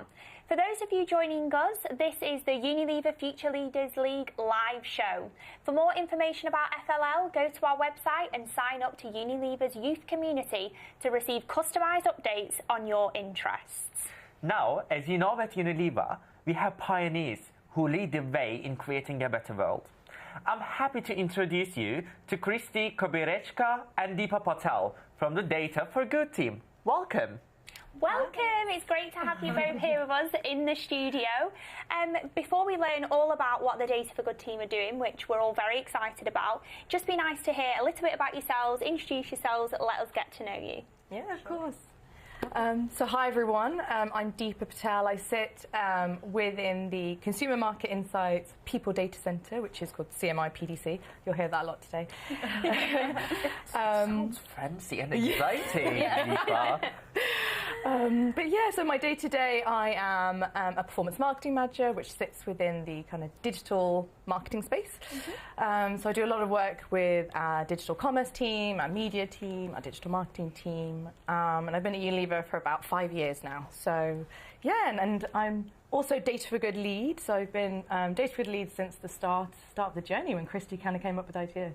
So it's been a wonderful journey. I'm really excited to tell you a bit more about it too. Yeah, great. And hi everyone, I'm Christi. Kobierecka, that's the difficult part that everyone struggles with. My title is quite lengthy, so wait for it. CMI PDC Home Care Lead. Wow. Yes, so we now moving to PDC instead of People Data Center each time that we're going to be referring to it. So PDC is the acronym. And Data for Good is very much part of the PDC function. Where my journey kind of started, I think I started in Unilever CMI, so the same family as Deepa, about 8 years ago. And I was actually a part of the PDC pilot phase in the UK&I business. And since then, I pretty much fallen in love with it. I was so excited about what the future holds. I decided that my career should be absolutely in that direction, in that kind of function. And I've been kind of pursuing that ever since. On top of it, I think it's, I'm going to say this proudly, I was one of the people behind the idea of Data for Good. and super proud to be here today to actually talk about its successes. That is fantastic, Deepa, Christi. And also, we would like to meet the rest of the team. Let's watch this short video.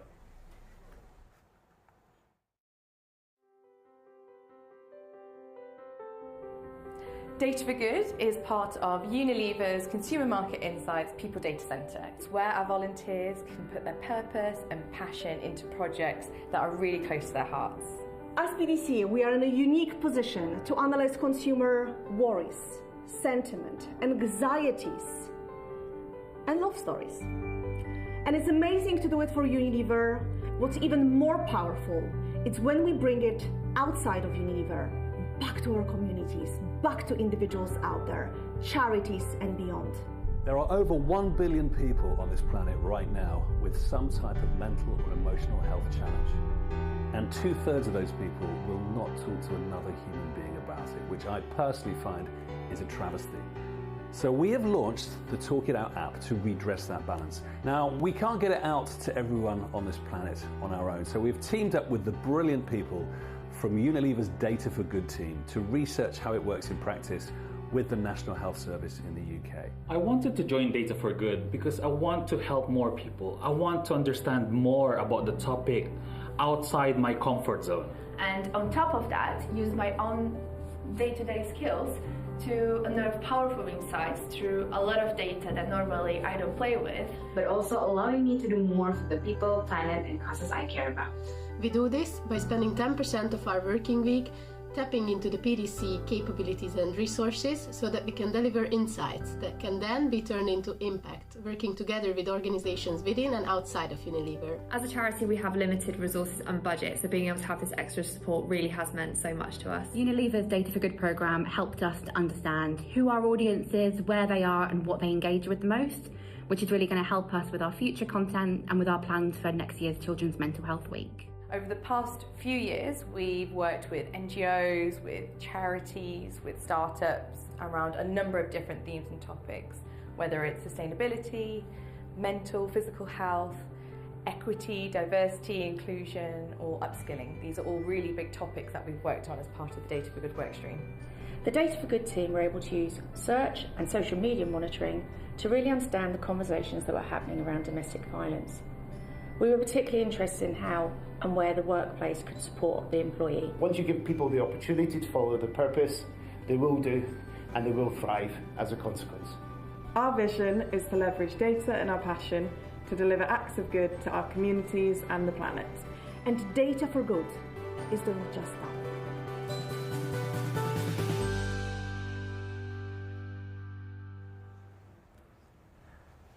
Now, we know more about you and your team members. So let's deep dive into a couple of topics and questions that we can't promise you that we're not going to make you sweaty. Okay, the first question we have for you is, what is Data for Good and how did it start?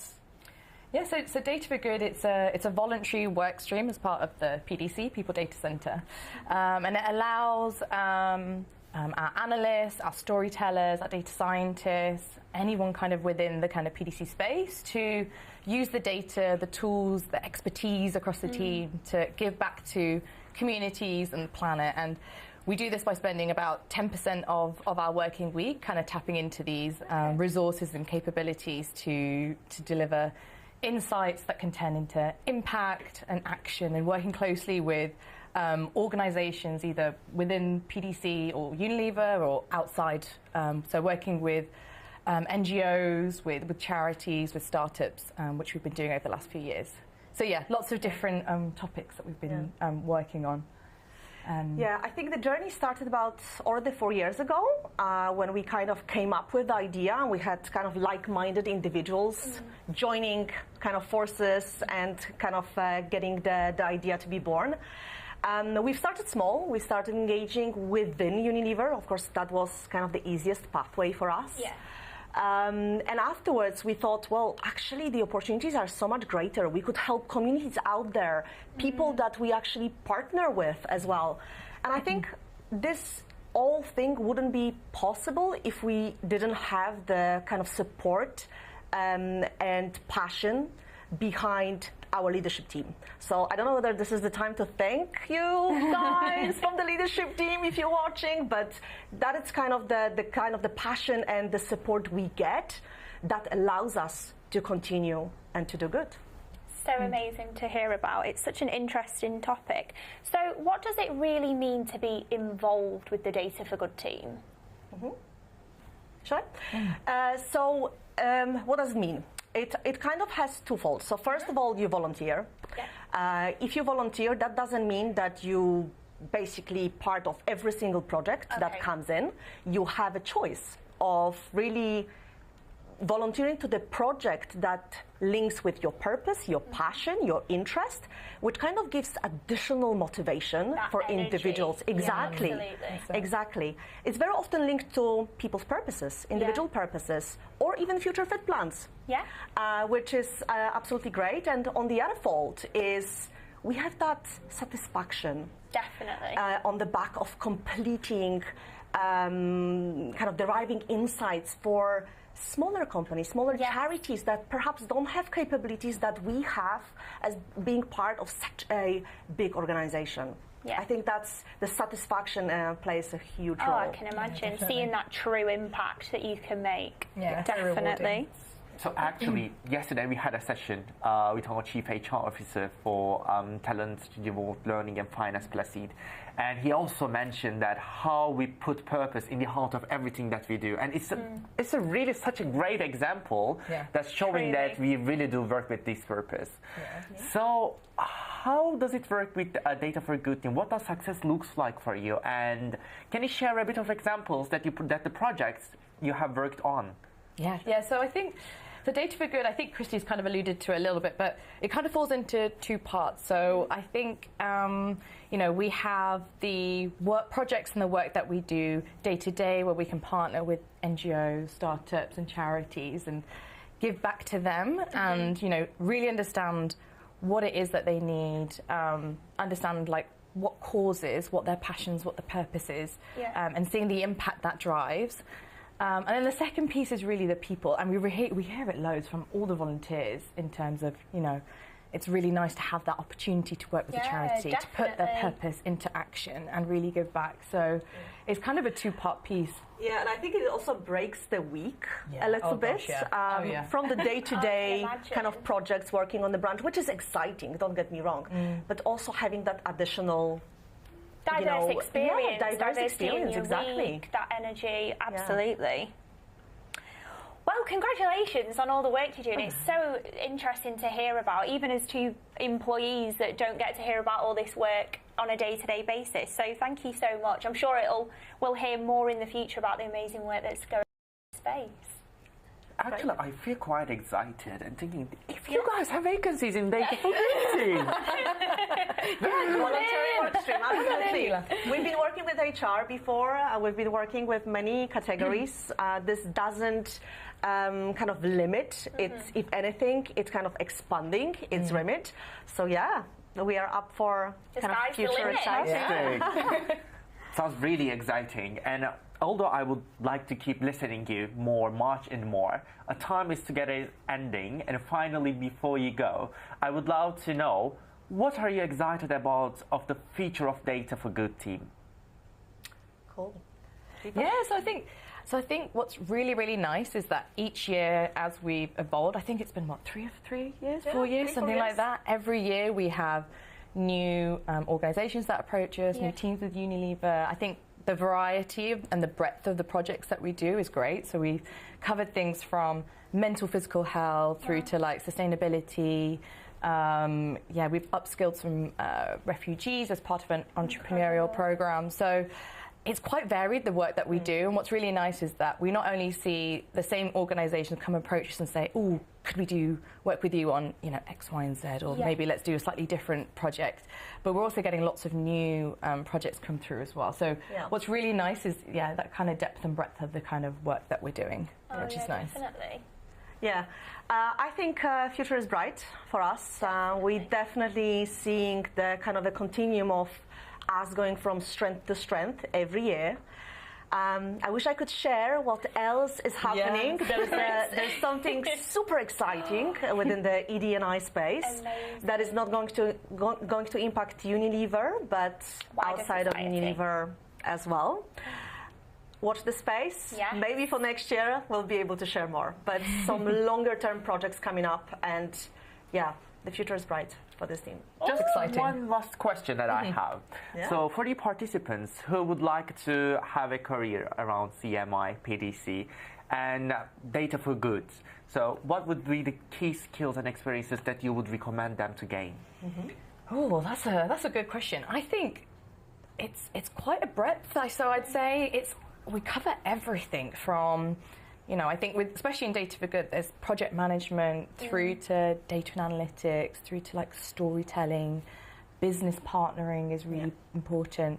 So I think it's a nice collection of different kind of data analytics, but also kind of people skills as well, which are really, really important. I think if I can just add, Deepa, I think what we have to think about is the mindset. If someone has the right mindset to learn, to absorb, we actually provide full-on PDC university experience within Unilever that gets you up to speed what you have to do, how you have to be trained to accelerate and perform the best in your roles. And then when you have the right mindset and the kind of ongoing learning way of going through your life, I think you're fine. Yeah. It comes back to what Placide talked about yesterday. It's a learning mindset and a good work ethic and a passion to do good. Yeah, that's it. Well, thank you so much, Deepa and Christi. It's been honestly so interesting to listen to everything you're doing in the Data for Good team. So fantastic work. Really excited for our next sessions. Thank you so much to everyone that's watching, and I'm sure our audience thoroughly enjoyed that session. Don't worry, that's not the end. Up next, we continue our exciting session and find out what working in TRESemmé is like. I've already got so many questions for them. See you in a few minutes at 1:30 UK time. In the meantime, if you would like to share your content, please do not forget to tag Unilever Global Careers on Instagram and Unilever on LinkedIn. Goodbye.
And we are back for another exciting session and another very special guest. Just before we start, I have to say, what a fascinating session with the Data for Good team. Indeed, it was lovely to hear about the amazing work that the team has been doing to create a better world. It's our goal at Unilever to create a better business, a better world, and a better you through the work that we do. This is such a wonderful example of creating a positive impact on the world, Ellie. Absolutely. And now we are moving to the next chat. For those of you who are just connecting now, this is the Unilever Future Leaders League show. You can find out more information about UFLL on our website, www.unileverufll.com. You can sign up to Unilever's youth community to receive customised communication and initiatives connected to your development. This year, UFLL is being sponsored by TRESemmé. Speaking of which, what a wonderful brand, hey, Ulash? For sure, Ellie, I love the product. A bottle of TRESemmé hairspray is always in my bathroom. Actually, also with me. I couldn't come to stream without my hairspray, of course. Okay, I was wondering if there will be a hairstylist when I first hear that the UFLL is going to be sponsored by TRESemmé this year, to be honest. I'll let the audience be the judges of whether Ulash has been styled by TRESemmé today. And also, we'll know to come to you if any of our lovely products go missing in the studio today. Apparently, we do have them. Okay, behind the global brands such as TRESemmé, we have so many different people across different nationalities and from varied brands, all working under one purpose, which is Unilever's purpose, is to make sustainable living commonplace. Speaking of meeting people across the brands, please give a warm welcome to Sara, our Global Senior TRESemmé Brand Manager. Welcome, Sara. Welcome, Sara. We are thrilled to have you with us today.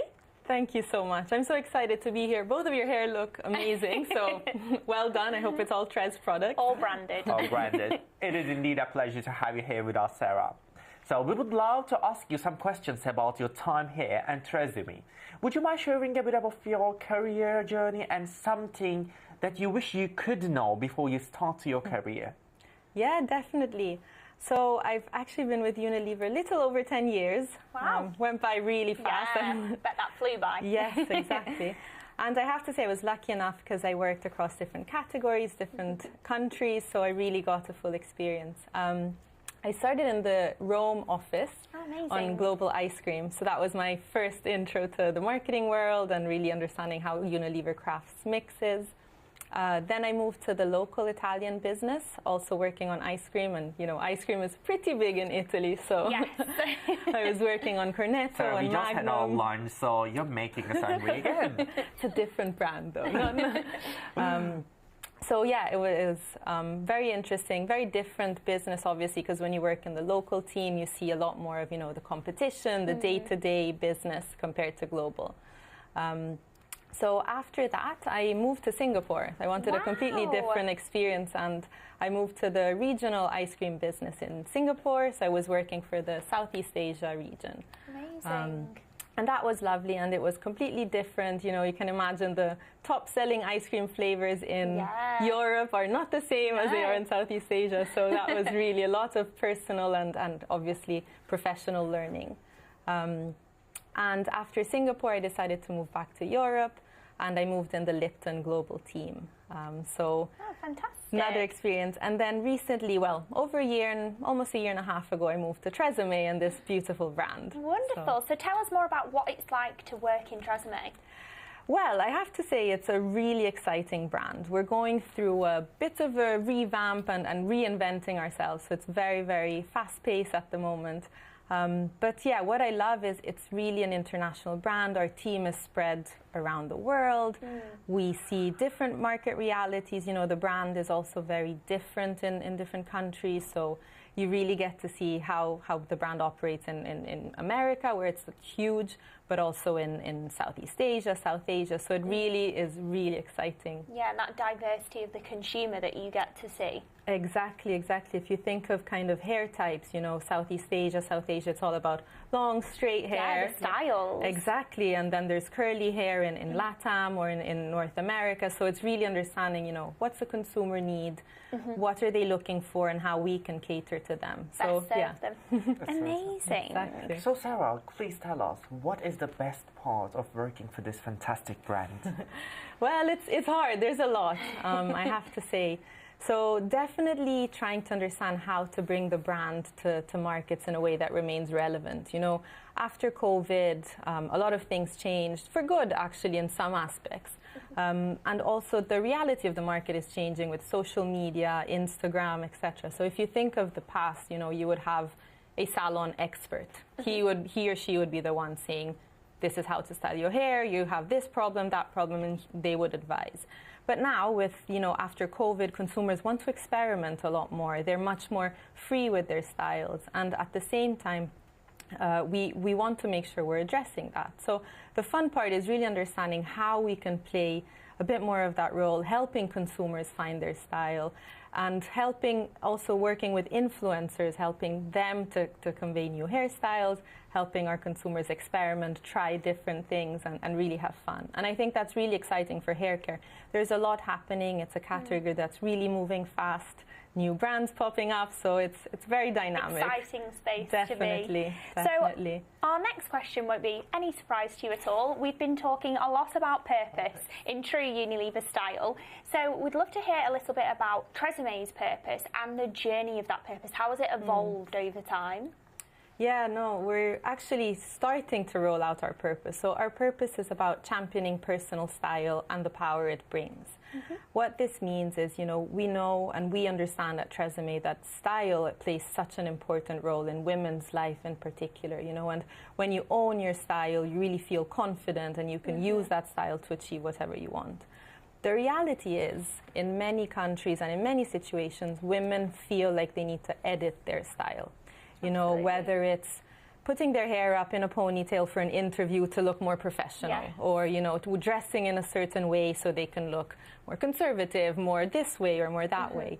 And so this self-editing means they can't really own their personal style, and it's impacting their confidence, because if you're not you, then you're not really performing at your best.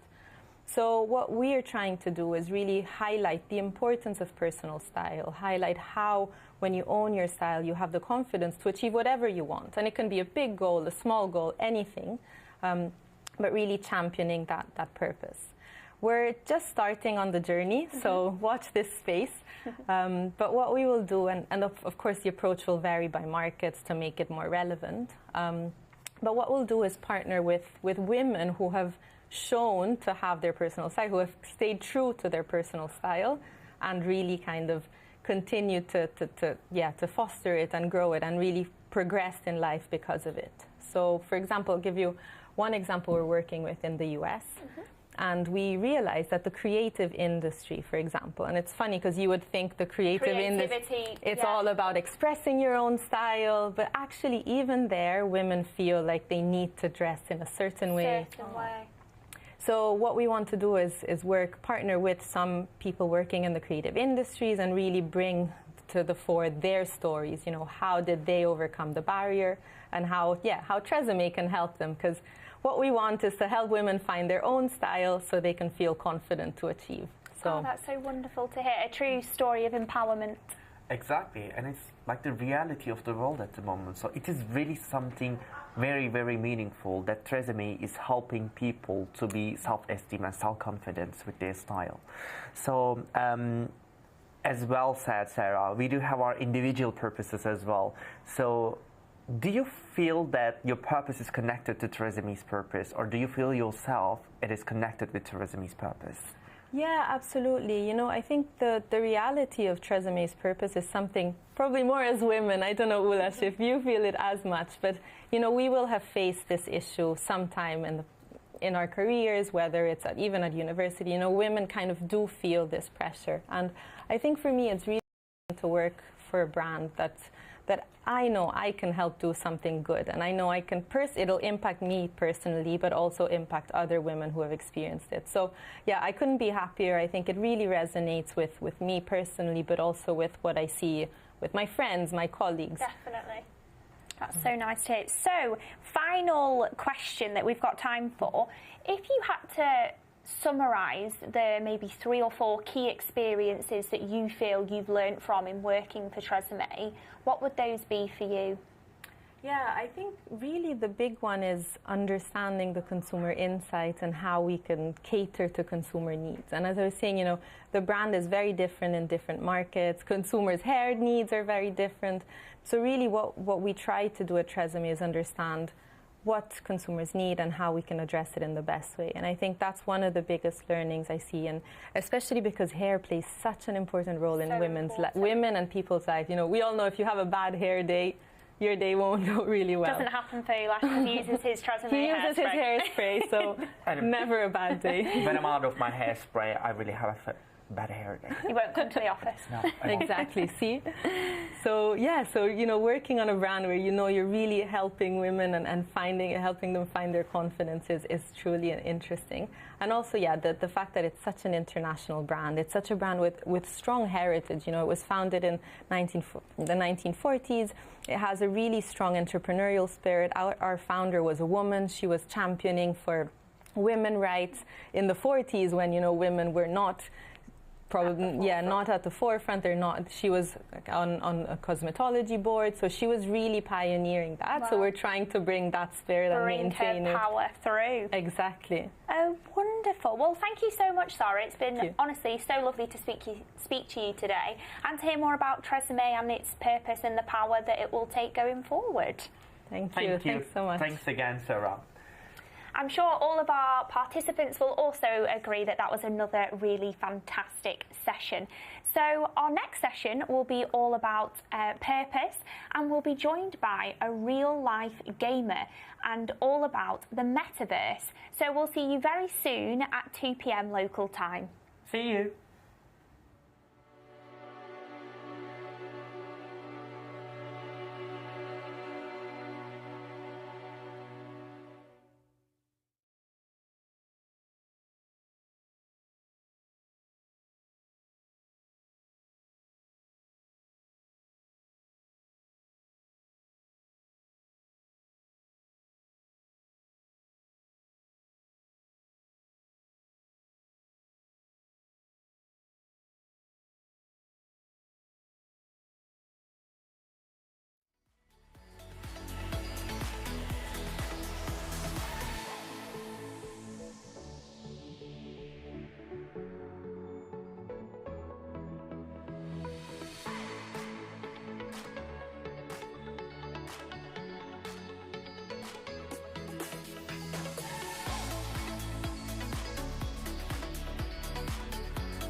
Welcome back, everyone. I hope you all enjoyed that brilliant session with Sara, learning more about what it's like to work in TRESemmé. And next up, we have the final session of this mini-series, and it's a really cool one. For those who are joining us, this is Unilever Future Leaders League live show. For more information about FLL, go to our website www.unileverufll.com. And please register to Unilever's youth community to receive customized updates on your interests. So, we've learned how Unilever creates a better world and a better business. Now it's time to discover how to create a better you by working with your purpose. So please give a really warm welcome to Amanpreet Singh from our UPlay team. Welcome, Aman. Thank you, guys. Thank you for having me here. Thank you, Aman, for coming and joining us today. We are really happy to have you here with us. So can you please tell us more about yourself? So what do you do and what is your role in Unilever? Yeah, sure. So I'm Amanpreet Singh. You can call me Aman. Been with Unilever for roughly a bit more than 4 years now. Was based out of India, working out of the Hindustan Unilever office in Mumbai recently, until I recently moved to the UK just last week. Oh, amazing. Welcome. Thank you. Starting this month as a part of my global role. So I currently sit in the global media team as a brand partnerships manager, where I lead content and media partnerships for our global brands in passion marketing spaces which includes gaming, Metaverse, Web3, sports, entertainment, and pop culture. So essentially all the cool things you would hear around. I'm also part of the Unilever's Web3 collective, which is a very recent group which we have formed, which drives a lot of thinking and thought leadership on how Unilever sees the Web3 Metaverse opportunity as a real. And besides the gaming expert in the company, I also lead a internal gaming capability we call as UPlay, where we help our non-endemic Unilever brands get on the front end of gaming culture and show up in cool entertainment spaces with exciting, unmissable propositions. That is such a cool role. I'd like to know a little bit more about your background and your career that brought you to this point, because that's such a fascinating space to be in. Yeah, definitely. I think my love for gaming started in 2007 when I got first access to my personal computer. So picked up the game that was the most easy to play, and I loved it. And by 2010, I was one of the top competitive gamers in India. Really? So essentially, in a professional gaming career that spanned across 4 years, I got the opportunity to represent my country in international tournaments and live my passion. So I left gaming professionally in 2013, and on the sides I did a gaming startup, which gave me an actual taste of what branding and business could mean in the gaming space. But back then in India, gaming wasn't a big enough opportunity. We did not have enough money to pursue as a full-time career. So post my engineering graduation, I joined Accenture to work as a UI UX consultant, designing mobile apps and websites. So essentially I come from a coding and a tech background. But to add to my business layer, to my tech understanding, I enrolled into a 2-year full-time management program from Indian Institute of Management, Bangalore in 2016, which is essentially India's premier business school, where I formally studied marketing for 2 years. In 2018, I got the opportunity to join Unilever as a UFLP, which is under the flagship Unilever Future Leaders program, where I did short stints across sales, marketing, IT, factory, rural, before entering a full-time role as a digital marketing lead for global brands in India. So I started out in India. And while doing that role, and in 2019, end of 2019, that's when pandemic started, I realized that Unilever wasn't doing enough in the gaming space. I think people were at home, cocooning, playing, consuming a whole lot of gaming content. And the gaming audience was growing, but our presence in these spaces was minimal. So that's when I actually reached out to a few folks in the global media team and said, why don't we do something here? Real opportunity. Yeah, and that's where I, including the global media team and a few folks from Mindshare, we started a gaming capability in the Unilever, which we called UPlay. And Unilever since then has become very big in terms of its recognition as gaming capability. Within last year, we alone landed like 30 plus unmissable brand campaigns. So people would think that what would Unilever do in gaming, but that's not the case. We've done a lot. And owing to my passion in gaming and the work I did for UPlay, earlier this year, I got the opportunity to join as a full-time role in the global media team to lead Unilever's gaming and Metaverse and Web3 response. So I'm currently basically working as a partnerships manager, looking at gaming, metaverse, Web3, all the cool spaces. And yeah, essentially it's about living my passion to work. Thanks to Unilever, it's fair to say that I have one of the coolest jobs. You definitely have one of blowing my mind. Which allows me to live my passion for gaming, sport, entertainment, and which I bring to the work every single day. So thanks to Unilever. Yeah, definitely. Aman, actually, what a fascinating career. In fact, you're a professional gamer though. Yeah. This is like a wow effect. So we do believe that purpose lies into the middle of everything. So can you tell us more about your purpose and how did your purpose help you to be here in your current position where you can live your purpose most probably every day with the gaming? Yeah, like I said earlier, with all the opportunities I've got so far in Unilever, I've been privileged to carry my passion to work for a company like Unilever that has brand purpose and do good ideology at its heart. My purpose sits very closely with how Unilever brands, with their massive scale and reach and influence, can use their marketing agendas to drive good in the society, ably backed by the power of media, technology, and innovation, which is my background. So the amount of time and money these consumers are now spending in these passion spaces, especially young consumers who are otherwise hard to reach, and spaces like gaming, sport, or entertainment, there's a great opportunity for us to drive good do good messaging and action, whether it's around diversity and inclusion, gender inequality, body representation, hand washing hygiene, sustainability and climate action. So any purpose agenda you would see, there's a space for these passion spaces to come in. And the ability to channelize people's passion to benefit the society and drive an incremental change through our branding and marketing efforts is essentially a core purpose of what I do and what I work in Unilever. And in general, thankfully, my job at Unilever allows me to fulfill both my passion as well as purpose at work. That's so good to hear. So, Aman, for those of us who aren't experts in this field, which you clearly are, could you just explain to us and our audience what truly is the Metaverse?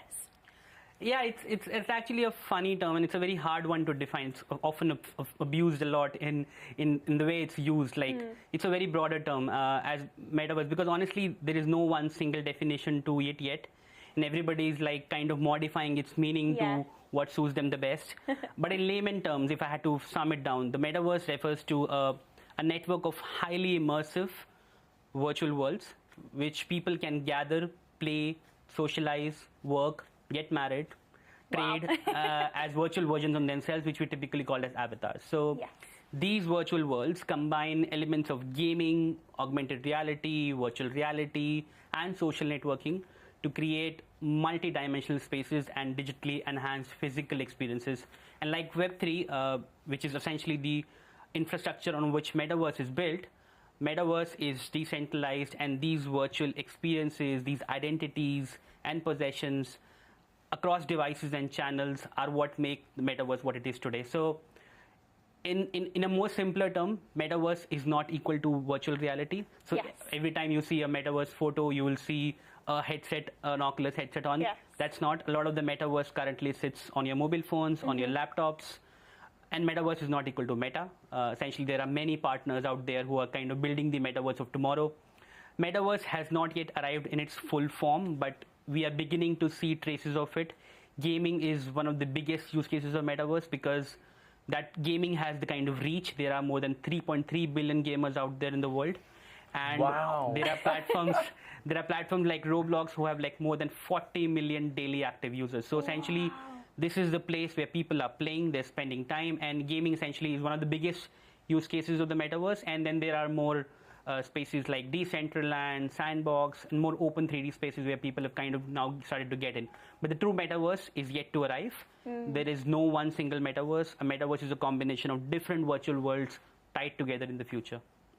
This is the future, isn't it? We could have worked through Metaverse during the pandemic. Yes. From working from home period. Fascinating. Yeah. It's really fascinating, Aman. So thank you. It was really helpful for us to understand. And I really can bet that you guys have really, really exciting projects in Uplay team. So can you give us some of the examples of these projects that you are working on at the Uplay team in Unilever? Yeah, thanks to our wonderful brands, we've been able to do some amazingly cool stuff with Uplay. Like I said, we launched 30 plus gaming campaigns last year, but I'll start with a few recent ones. For example, our biggest hair care brand, Sunsilk. We just launched a Sunsilk City Island branded experience within Roblox. It's a popular gaming platform, which I told you earlier, where young girls can simply play all sorts of fun mini games with brand integrations. They can try on their new hair regimes within in-game salons and ultimately get rewarded by completing different levels of the game and earn coupons of digital learning courses from Udemy, which they could use to upskill themselves in real life. So essentially it is about bringing a utility to these girls while they have the fun of playing games, and there's a brand element involved, and the girls are able to live the brand purpose. Similarly, we did a campaign with a popular foods brand, Hellmann's, in Animal Crossing, which again is a very popular game, whereby in Hellmann's Animal Crossing Island, we spread the brand motto of no food waste. So Hellmann's is all about no food waste, and we took the entire agenda very seriously. And so Animal Crossing as a game has a food waste problem, where if they have turnips, which is the in-game currency for Animal Crossing, and if you don't harvest the turnip in a day, it gets spoiled.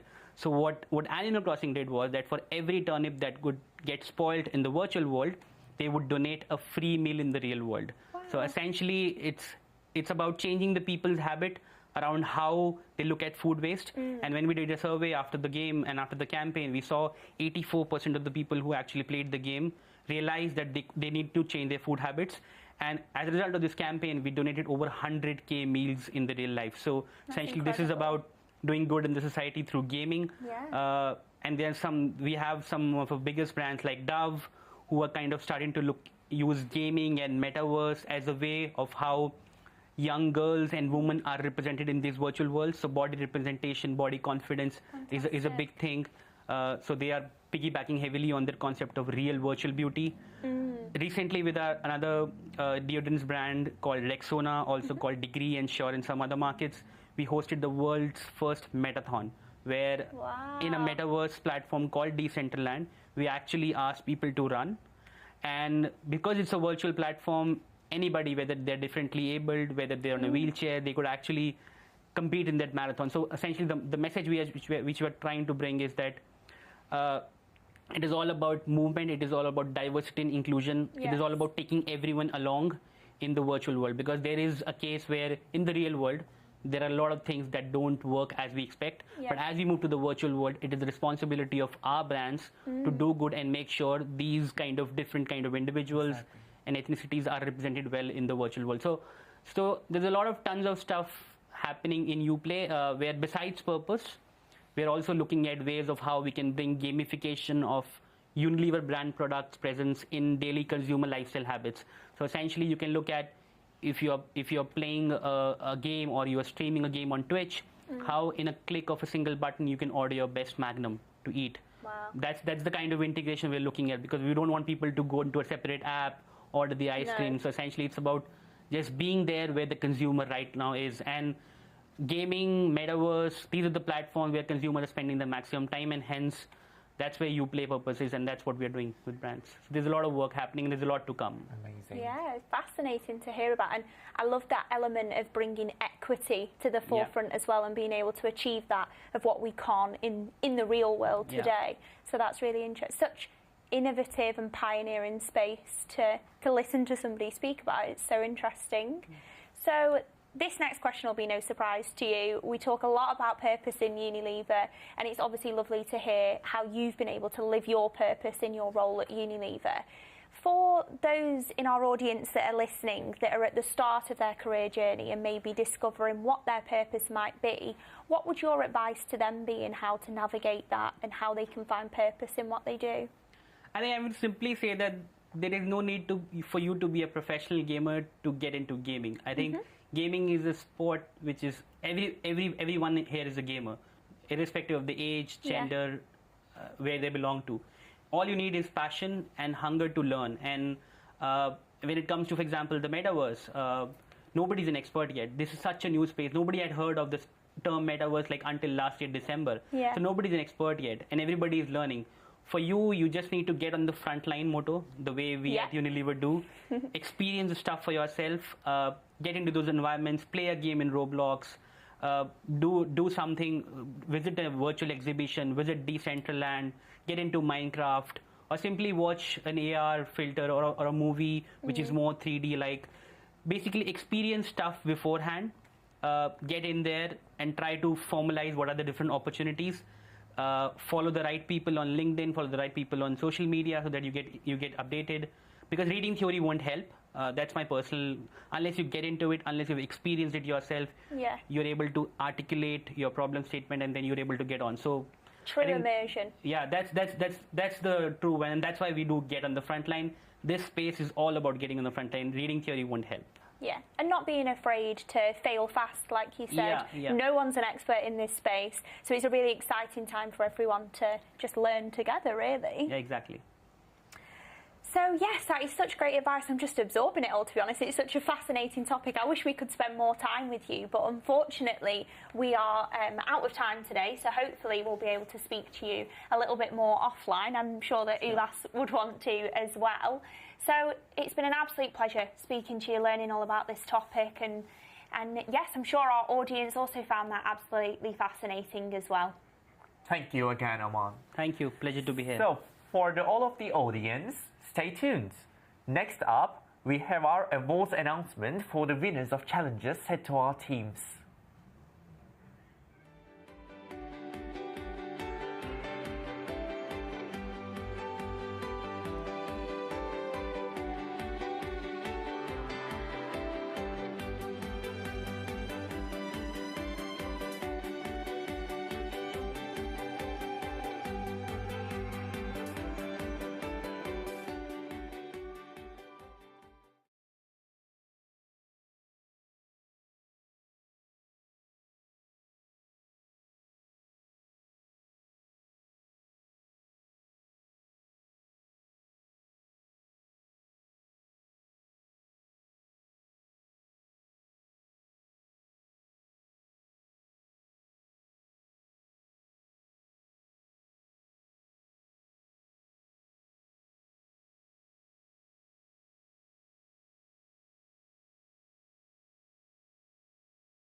Okay, such a wonderful time that we are having together.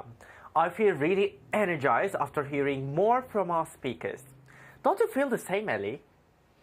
Absolutely. I feel so inspired by Christi's session about data for good and all the efforts that the team have been doing to create a better world. Feeling super curious after hearing Sara talking about her career in TRESemmé and how the brand is moving to create a better business. And then feeling so engaged and inspired after a man's session about career connected with purpose and passions. I have been in Unilever for more than 4 years, and it seems like I was working in different companies due to the challenges, but all of them are under the same ambition to make sustainable living commonplace. It is really fantastic to see our employees living our culture in such a genuine way. I hope all of you could experiment a bit more about this and how it is to work at Unilever. And now it's time to give more prizes to some of the teams that joined the mini challenges in the past few weeks. Could you share a bit more about these challenges, Ellie? Of course. So just to recap, we have 3 categories today.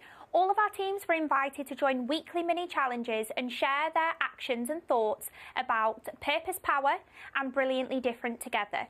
In addition, there is the winner from the leaderboard that gained points on our platform. Therefore, we have the Purpose Power category, Brilliantly Different Together category, and the leaderboard. Who is our first winner, Ulash?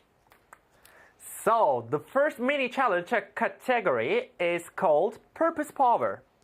At Unilever, we invite all of the talents to be part of the most successful purpose-led business in the world.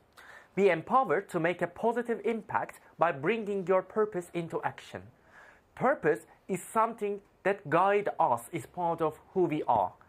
So, we asked our participants, how do you bring your purpose to life in your day-by-days?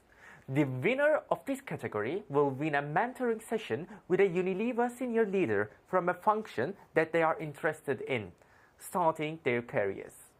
And something very unusual happened. We had a tie. Yeah, at a tie. Our judges were between 2 stories, and we decided to give the prize to 2 teams, 2 team members. So, drum roll. The winners are Anja from Team Serbia and Vera from Team Turkey. Congratulations, Anja and Vera. Let's see the winner posts. Aren't these inspiring? Thank you and congratulations again.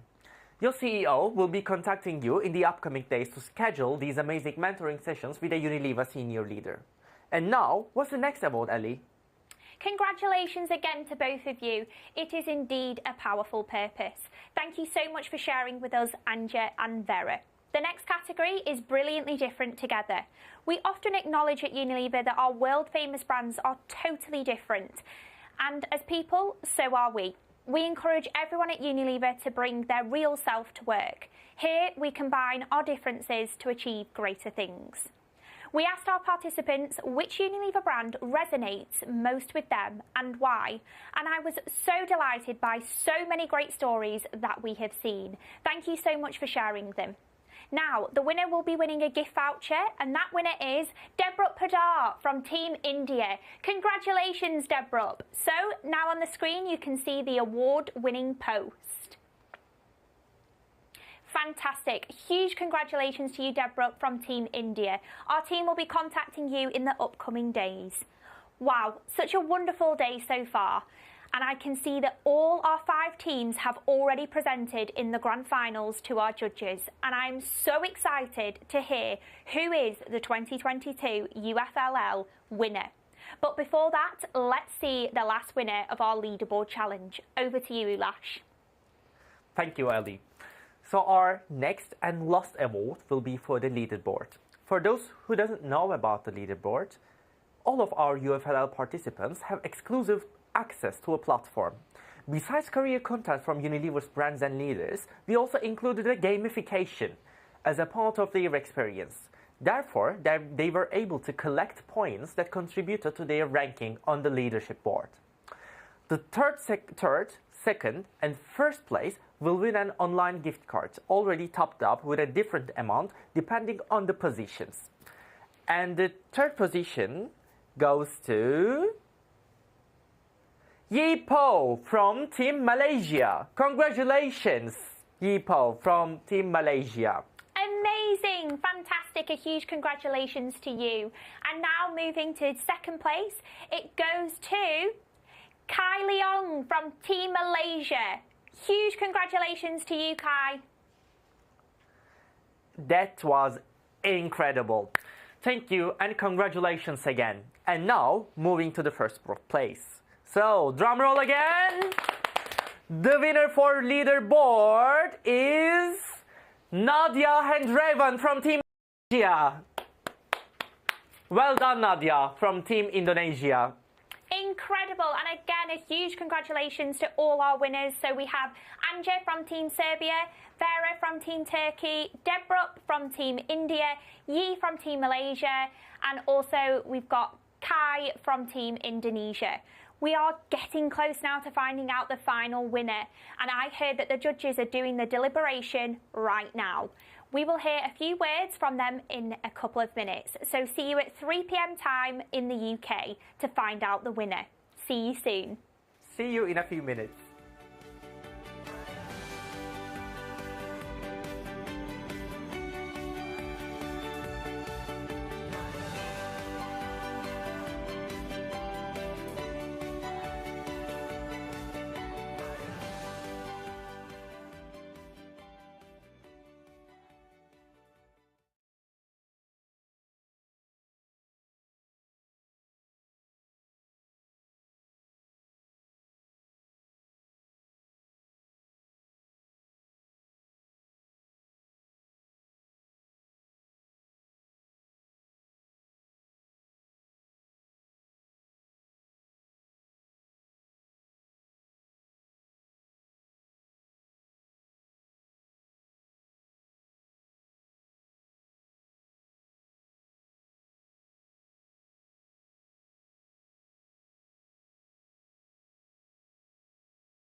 Welcome back everyone, and congratulations to all the winners of the Mini Challenge Awards. And now we are finally at the point we've all been waiting for, the moment that all your hard work has led to, the 2022 winning team for the Unilever Future Leaders League. To recap, today we had our top 5 teams presenting their business case solutions to our final judges. Team Philippines, Bangladesh, Kenya, Sri Lanka and Mexico. Well done to all of you. I am so excited to hear how that went. Aren't you, Ulash? Absolutely. So that's why we have our 4 judges connected to share a few words with us. Berenjar, Konstantina and Brita. Welcome. Management. Welcome all. We are curious to hear your thoughts about the finals. Konstantina, could you please share your thoughts about with us? But I have a vested interest in software engineering, which I'm currently pursuing on. So anything software, anything, tech. And can we hear Konstantina? Technical issue with the line.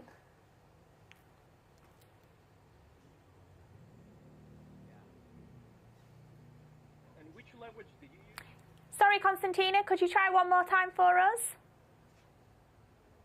There's also Marvel, no? That helps to connect upward. Actually, there's someone else on the line. Yes, I can't hear Konstantina. We can see you, Konstantina, so you can give us a big wave, but we can't hear you in this moment. Amazing. Good to know that you can hear us. Hopefully, we'll have her connected in just a moment.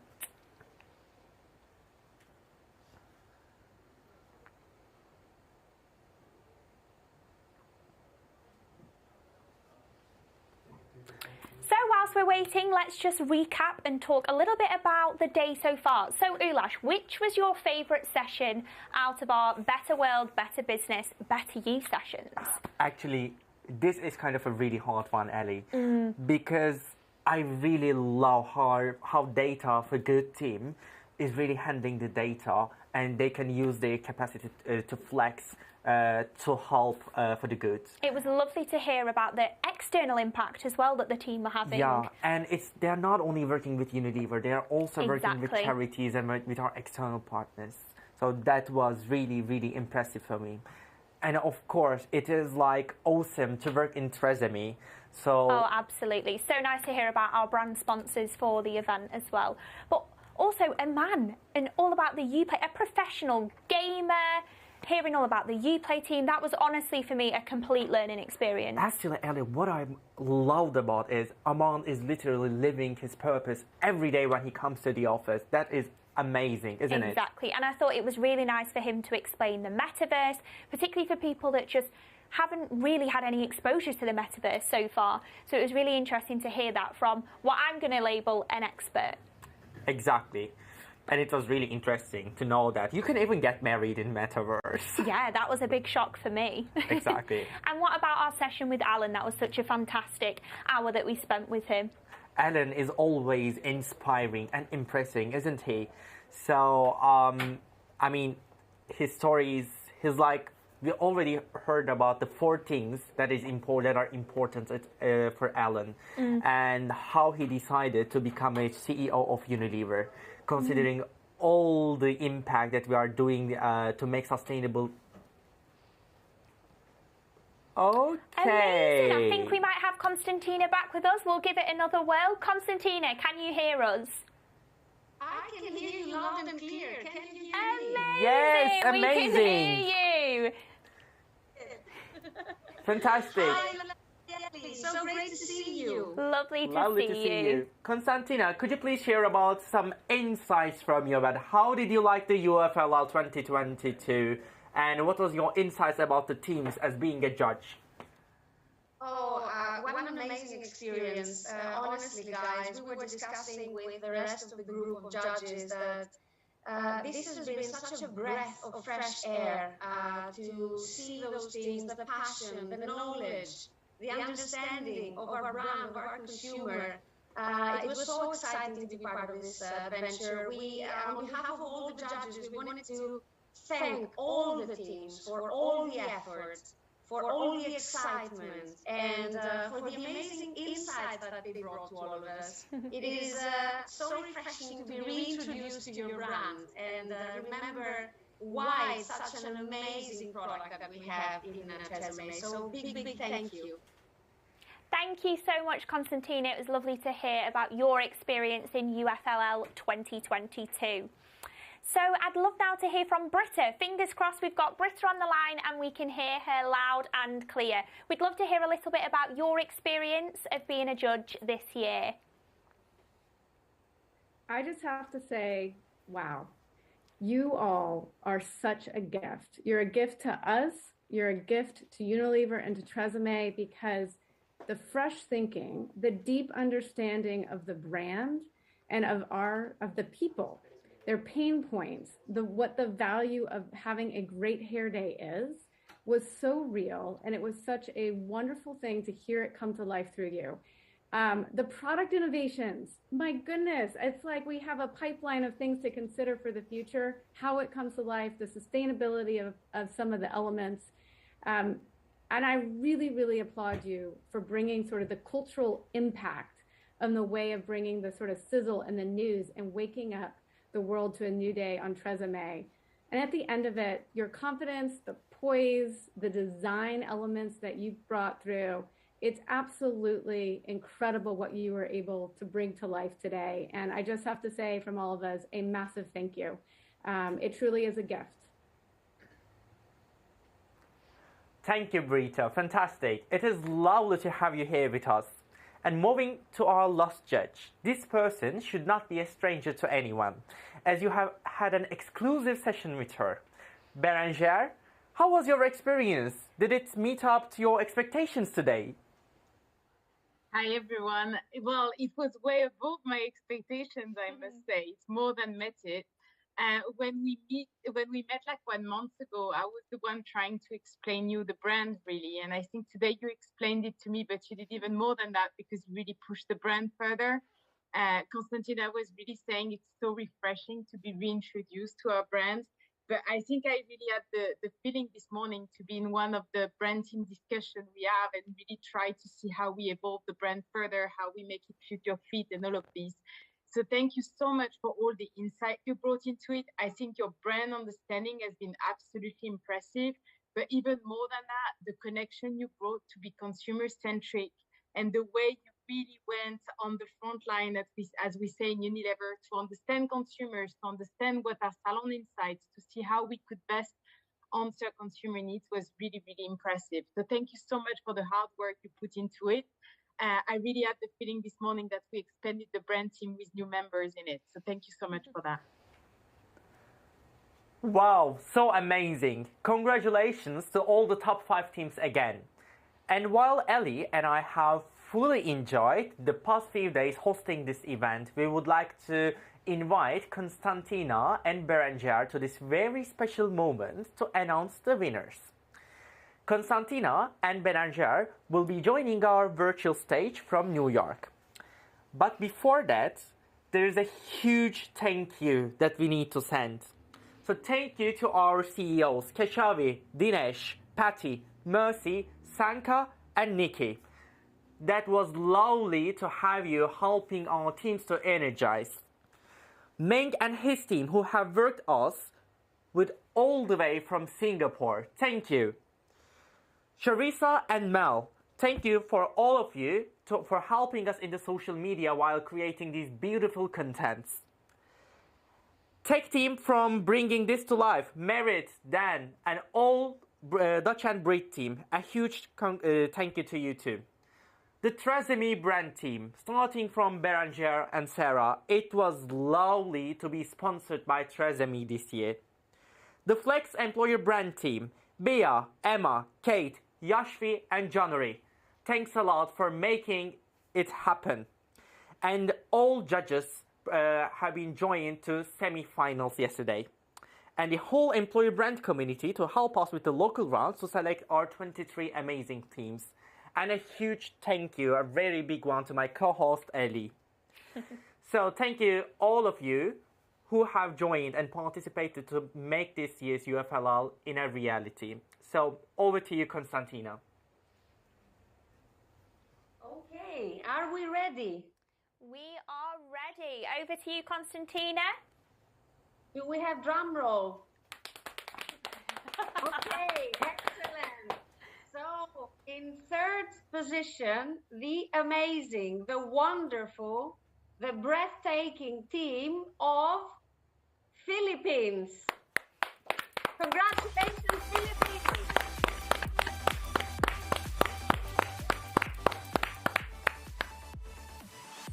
Huge well done. Huge well done, Team Philippines. And now I need another drum roll for second position.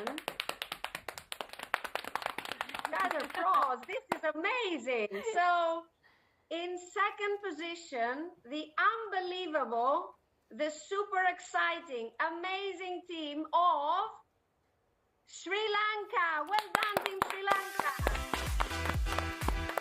Congratulations, Team Sri Lanka.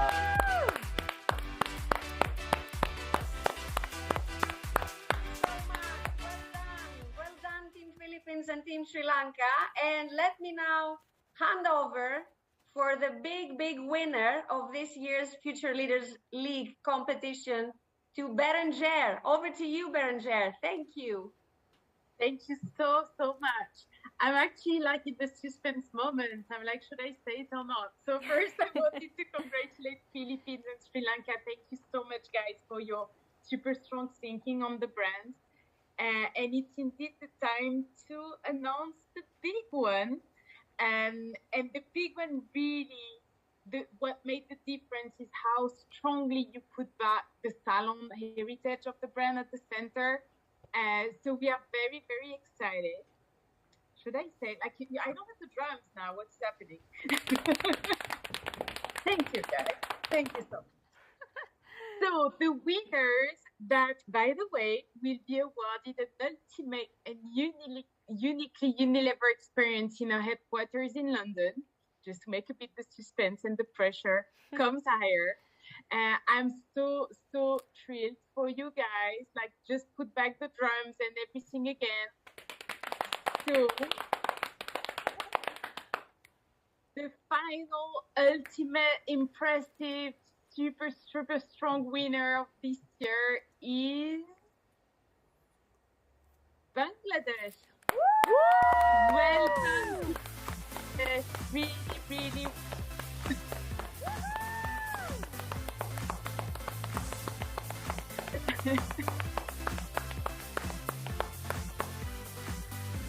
So much well done, guys. Congratulations. You're the 2022 Unilever Future Leaders Champion, sponsored by TRESemmé. You did an amazing job. You had very impressive consumers and brand understanding. So amazing. We're so happy and excited for you. So you'd hear more from all of the MCs on everything else and what's next. But really, congratulations and thank you for the hard work you put on TRESemmé. You were part of my team. So thank you for that. Oh my goodness, wow, such a huge well done to all the teams, but especially to our 2022 FLL champions, Team Bangladesh. Thank you, Konstantina and Berenger, for being part of this super special moment. It would not have been the same without you. You've all done so incredibly well and have really made FLL 2022 the biggest and best one yet. Thank you all for this amazing moment, and congratulations to Team Bangladesh. I had an amazing time with you all. We are moving to the end of the UFLL show, but for the participants, it is far from over. We invite you all to join networking space to connect with each other and to take a look at the career launch in case you haven't done it yet. I really can't believe it's time for us to sign off and close the finals for another year. Guys, you have been completely sensational, and it's been a complete privilege for me and Ali, so we could be your MCs. Indeed it has. Thank you so much for making this event so special. We've had an absolute blast being here with you. So for all our participants, thank you so much. But please, to Team Bangladesh, hang around. We'd love to get a few words from you just before we finish. So thank you to everyone else, and please, if we can get Team Bangladesh on the line, Ulash and I would love to have a quick chat with you. Thank you all. Goodbye.